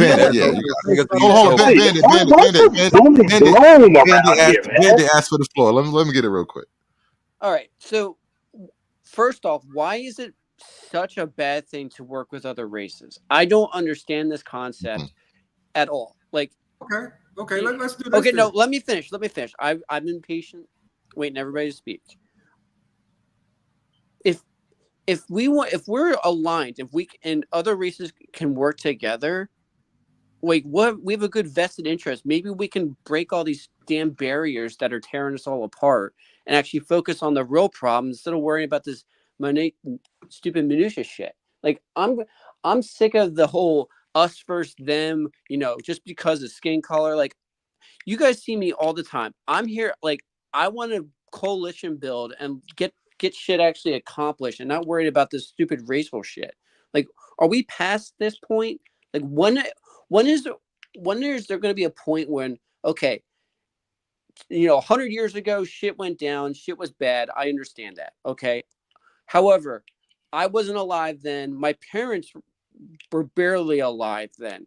Like, when is there a point when we have to stand up on ourselves and say, okay, the past was shit, but we're going to fix it so this never happens again and we can learn from it? Like, I understand there's animosity. I understand that you're worried about getting burned again. I understand all that shit. But the only way, we either work together or another group's going to wipe us all out. Those are the options here. That's it. Okay. Exactly. We will be beset on all sides. Like currently America says jump and most nations of the world say how high. Imagine a situation when we're getting sanctioned. Imagine a situation where all of our neighbors are flying jet planes over us all the time. And I don't mean to land at LAX. I mean with bombs and missiles on them. Listen, I kind of like being a Americans superpower, so bro. Damn much. Like, being a superpower we love either get together. I want to answer his question though. He asked a real poignant question about why people can't work together. and I would like to respond that they do. Here's the problem, right? This is why black people can't get past slavery. Because slavery was the best time in American history for black women. And they can't get rid of black women. Right? So you have to relive we was king's moment. And slavery was their king. That's why they don't go prior to slavery. That's why they don't talk about the advancements after slavery. And Jim Crow is arguably worse than slavery. But they don't talk about Jim Crow like that. Matter of fact, Jim Crow is what they think slavery was, right? Yep. So you're asking a people where 70% of the people that go to jail over a girl, not even over money, over a bitch. And you're telling them, look, my whole life has been I have judged my manhood based on a woman. Like everything that makes me a man is dependent on how a woman feels about me being a man. And her best time was when she had me in slavery. And you want me to give that up for you? And we can go back to the broken treaties with the Americans and all that happened. But I can also say that I've never gotten a job when Keisha was in human resources. Even gay white men have hired me. Keisha ain't never hired me. She don't want to see me feed my mom. Old men and white men have hired me. One time, a white woman, that was shocking, but she was Greek, so I don't know how white she is. I want to get ADS to comment in here because I want to both sides the argument as much as can. I always enjoy when I have people to hold the other side of an argument. Okay, I'll make you a deal. Let's make it open, right? The word race is a social construct used by Europeans in the 1500s, popularized in American history because of slavery, right? Let's remove the word race altogether and just say we're all Americans. Are you willing to say that? To say, okay, this is an equal battlefield, equal playing field. We all get the same benefits. We all get the same rights. No one gets treated differently. Are we really willing to say that? Absolutely. Hell yes, I've been saying that. Yes. Like I said, it's necessary. Wait a minute. Was that not the goal of the civil rights movement? Wasn't that always what black people have asked for before we started having all these immigrants in here? ADS, that's a question to you. And now you're beating once again, conservative, you're beating me to my points, brother. Okay. Finish. Elaborate. Because we've already asked for that, right? 1,000,000 times over. And it's never been granted because there is a social hierarchy in America. And wait just a minute. Simple question. Let me ask a simple question. Hold on real quick. Let me ask a simple question. What right do you not have? I was going to do that. Go for it. I was going to ask. ADS, you have to respond. What rights do we not have, ADS? The rights to very simplistic things, right? Like equal rights to laws to have selective enforcement.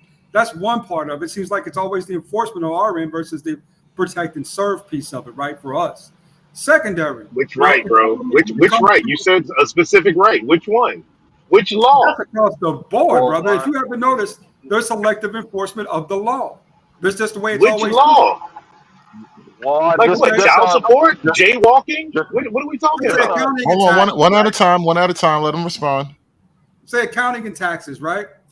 You are a different tax bracket. You can say you're in the same tax bracket as the same guy, but in reality, your accounting's a little bit different, right? I'm just saying from my experience, saying it's always something dealing with, saying other government entities, saying if you're making money. You know something? It's like they're always talking about your cash. No. He said, let me go. You still got it. All right.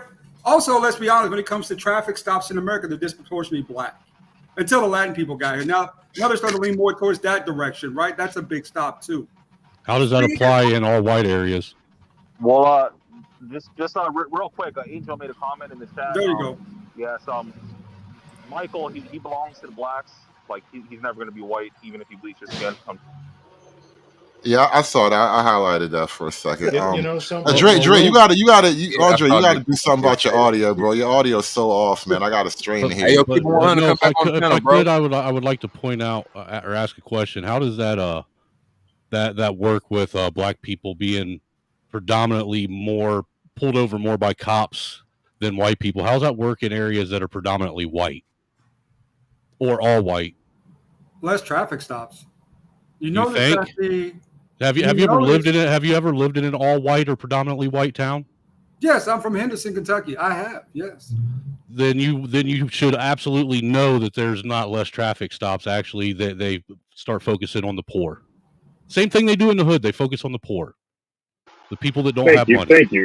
Thank you for that. That tends to follow everywhere you go in these communities. I've lived in nice neighborhoods and I've lived in poor neighborhoods. There's a difference in the way that. Did you upgrade or downgrade? Did you upgrade or downgrade? No, Trey, stop. I think there's a better question. Let me try to take a stab at it. Yeah. ADS, is it possible that black people have a misdiagnosis problem? We blame racism when things may not happen to black people more because you're just black. Maybe it happens to black people, like when he says the poor, maybe it happens to black people because black people are poor and defenseless. Maybe some things happen to black people because of internal reasons, not necessarily because racism and somebody hates you. Are you talking about all cases? But you got to admit, in a lot of cases, that is the sentiment, my friend. No, I would admit that in an extreme minority of cases, is it purely somebody racially hates you. That's why you have DI laws, diversity, inclusion. You know what I'm saying? Where do you think that comes from? Because black folks comes from gay communists. I don't believe their motivation. You know what I'm saying? God, man, this nigga's a gun. Nigga's a gun, bro. Let him speak. We're not going to do that. Let's not do that. Let him speak. Even though those may not affect me personally, they affect other because people. You couldn't get it. You're not diverse. Let me explain something to you. Because it was the EEOC, right? The Equal Opportunity Employment Council, EOC, right? That's the reason you got to put your age and your race and all that on your application, right? Before it was that, it was the black hire. You don't have to put your race on there. You can actually you can opt out. You opt out, but then they don't get the Fed money for being a felon on SNAP. But anyway, the reason it was created is because black men were last hired, first fired. So it was a Black Man Act in 1963 when it passed. Then Martin got killed, Malcolm dead. By 1968, these cuckold niggas like Jesse Jackson made it for women too. And all of a sudden, you weren't a black man, you're a minority. And white women got the same benefits. Now, what ended up happening is after that, they rebrand, right? So now it's DEI. But all DEI hires, all they did was included gay. So now you still got women, you still got black women being double minorities, and Becky can get a job. Now you minority can be gay and get a job, and it's part of diversity and equity. That has nothing to do with being a heterosexual man. Nothing. You should be against that. Well, not only that, to add to what Dirty's saying, I've been to enough places and I've watched the hiring process enough to know that I've seen more black women not hire black men before anybody else. Yep. And that's a fact, dude. Every time I've seen a black woman in a human resources, she is always fucking just over the top when it comes to brothers.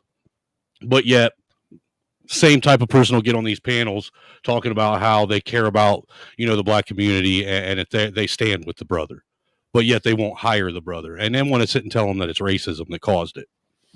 I would like to point out the fact that not a single black American man ever voted for the black man's right to vote. Ever. That didn't happen. Whoa, the only American men that voted for the black man's right to vote were white men. I think we're going to wrap this up on that point. That was a great closing argument right there. So Lord ADS. Or do we not have a deal then? Turin and Bandit? I mean, it's not on us to be the racial spokesman to make a deal, but I appreciate the sentiment. I'm 100% down for that. If you want to just known for that, go. Let's do it. I'll sign the papers today. I mean, come on. Snowman, you my overseer, right? You see how easy they we building a movement over here, ADS. We building a movement, bro. Welcome to the gang, man. Welcome to the gulag, man. Thank you all for the introduction. Been a member since I've been a member since 2020. Everyone else was pretty cool. I know. Listen, we got a lot of rough people around here too, but I try to make room for everybody. You just got to learn to sometimes fight your battles. I'm not gonna intervene in every moment. You know what I mean? Well, That was a little well, piece of all the Dirty. producer. What you call Snowman? You called him your micker. Yeah, he my Shut micker. the fuck up, you idiot. Yeah, that's my micker. That's my See, we fight over here I'm a sometimes, stab but we you in your bros though. fucking throat. But listen. I mean, we gotta wrap this thing up because and we actually had a great discussion with Chuck. I appreciate you coming up. You actually kind of kicked off a very great line of conversation, and it pushed me a little bit past the time I wanted to go. And then ADS, you kind of picked up the tail end of it. And I appreciate when I have guys to come up and pose counter arguments and actually hold the ground and not like run away angrily or whatever. Like you stood your ground and you didn't, blow up, and it was great. And I appreciate everything that just happened. Yeah, today. we respect the shit out of that. Yeah, so thank you to everybody. Keep them 100, man. You always welcome back, but you microphone supremacy is also a thing too. 100. You know how that go, bro. You always welcome back into the fight up here, bro. But thank you guys for appearing, man. I appreciate everybody for joining the show. Thank you everybody who donated. Thank you to everybody who just popped up in the chat to say hi, man. We got to end this thing. We got to wrap this up. This is actually a very great I want to watch the playback. All right. Say what? I said keep this up. I want to watch the playback. All right. Oh, it ain't going nowhere. This is perfect, bro. This is a perfect show. I just want those papers to sign. That's all. I should just ruin it by doing J bombs. See, nah, you motherfucker. Well, I'm monetizing you. I'm monetizing your shit, bro. You good? I know. Listen, everybody must eat, bro. No J bombing, no J bombing, bro. I think I should take my little micker friend and we should do a show real quick. Y'all should do that. I might pop up. I'm glad that we didn't end up talking about that Ross guy because he gave off the don't look at his phone's history sort of vibe to me. One thing I do like, this is like a new thing in white culture. There's this new vibe where you guys go around and just like have these videos where you beat up the P-files. And I love that for white guys. I think you guys got to start fresh. You guys got to start bullying again, man. Get your spirit back. That shit was dope. Yeah, I've been saying make bullying great again, man, for quite a while now. I've been saying that too. Yeah, Chris Hansen was doing that. Because I'm a firm believer that people are too soft. People take shit entirely too personal, and everybody should be offended every day, daily. That way they can learn how to deal with it in a fucking natural way instead of being a bunch of pansies. Yeah, guys, we got. While we're at it, we can bring in dodgeball. Dude, dodgeball would be great. Yeah, dude, I love dodgeball. Does anybody have an after party for this? I have after party. Somebody fire up a stream real quick, man. Yeah, if you want, I'll build a fucking StreamYard real quick. Because I already had a show. No, because I can't fucking stream you can't simulcast because you're too fucking cheap to pay for it. The StreamYard, dude. Are you serious? Nobody can. You'll come to everybody else's fucking streams and simulcast their shit, but you're too fucking cheap to pay for StreamYard so everyone else can do it when you stream. Wait, you a true Negro, dude. You a true Negro. I went to I got off take and never give anything back. Now you can steal like I steal. Look, bro. You upgraded? And never give anything back. Hold on, Dirty said you upgraded, bro. No, I did a lateral move. I went to not Stream. Is it Stream.io? Some shit like that. No, he didn't fucking upgrade because he's fucking cheap. He's a cheap ass Negro. No, it's the same $19 a month. I just went somewhere else, bro. I wasn't gonna get 3. Why? I went to Disney. Why? When everybody uses the same platform, you just got to be fucking different to make things difficult, don't you? Oh man. Wait, man. What's going on? Just send the link. Why can't we be friends? Let's try to shut down. So let's move over to fucking Dirty or Angry. Yeah, we stream. Let me fucking set up. Everybody must eat. Everybody must eat. Everybody must eat. Everybody must eat. Yes.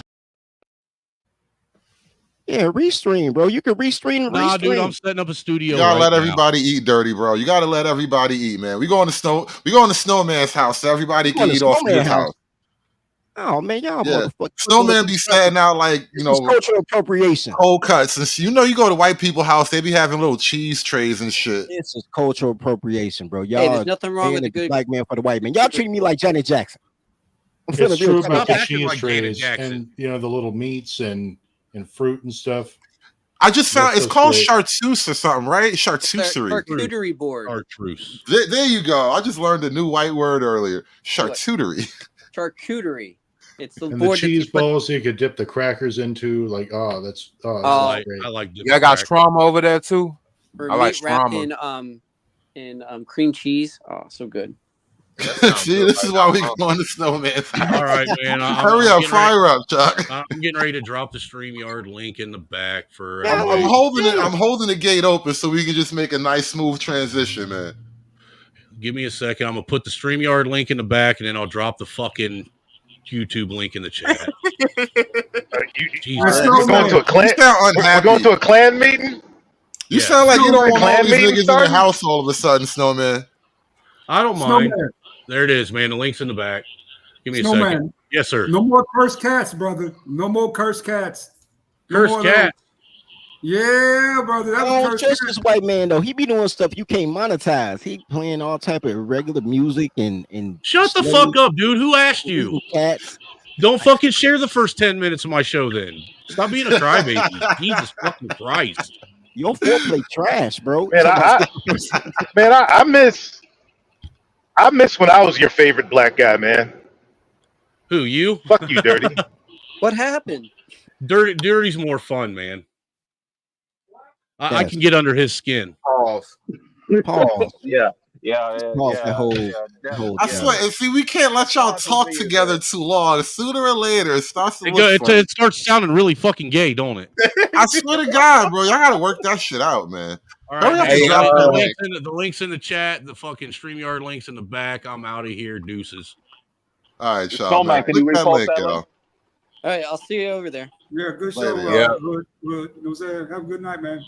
Yeah, appreciate you, man. Appreciate everybody. Yo, thank y'all, man. We out of here, man. Hey. It's done. It's done. It's done. It's done.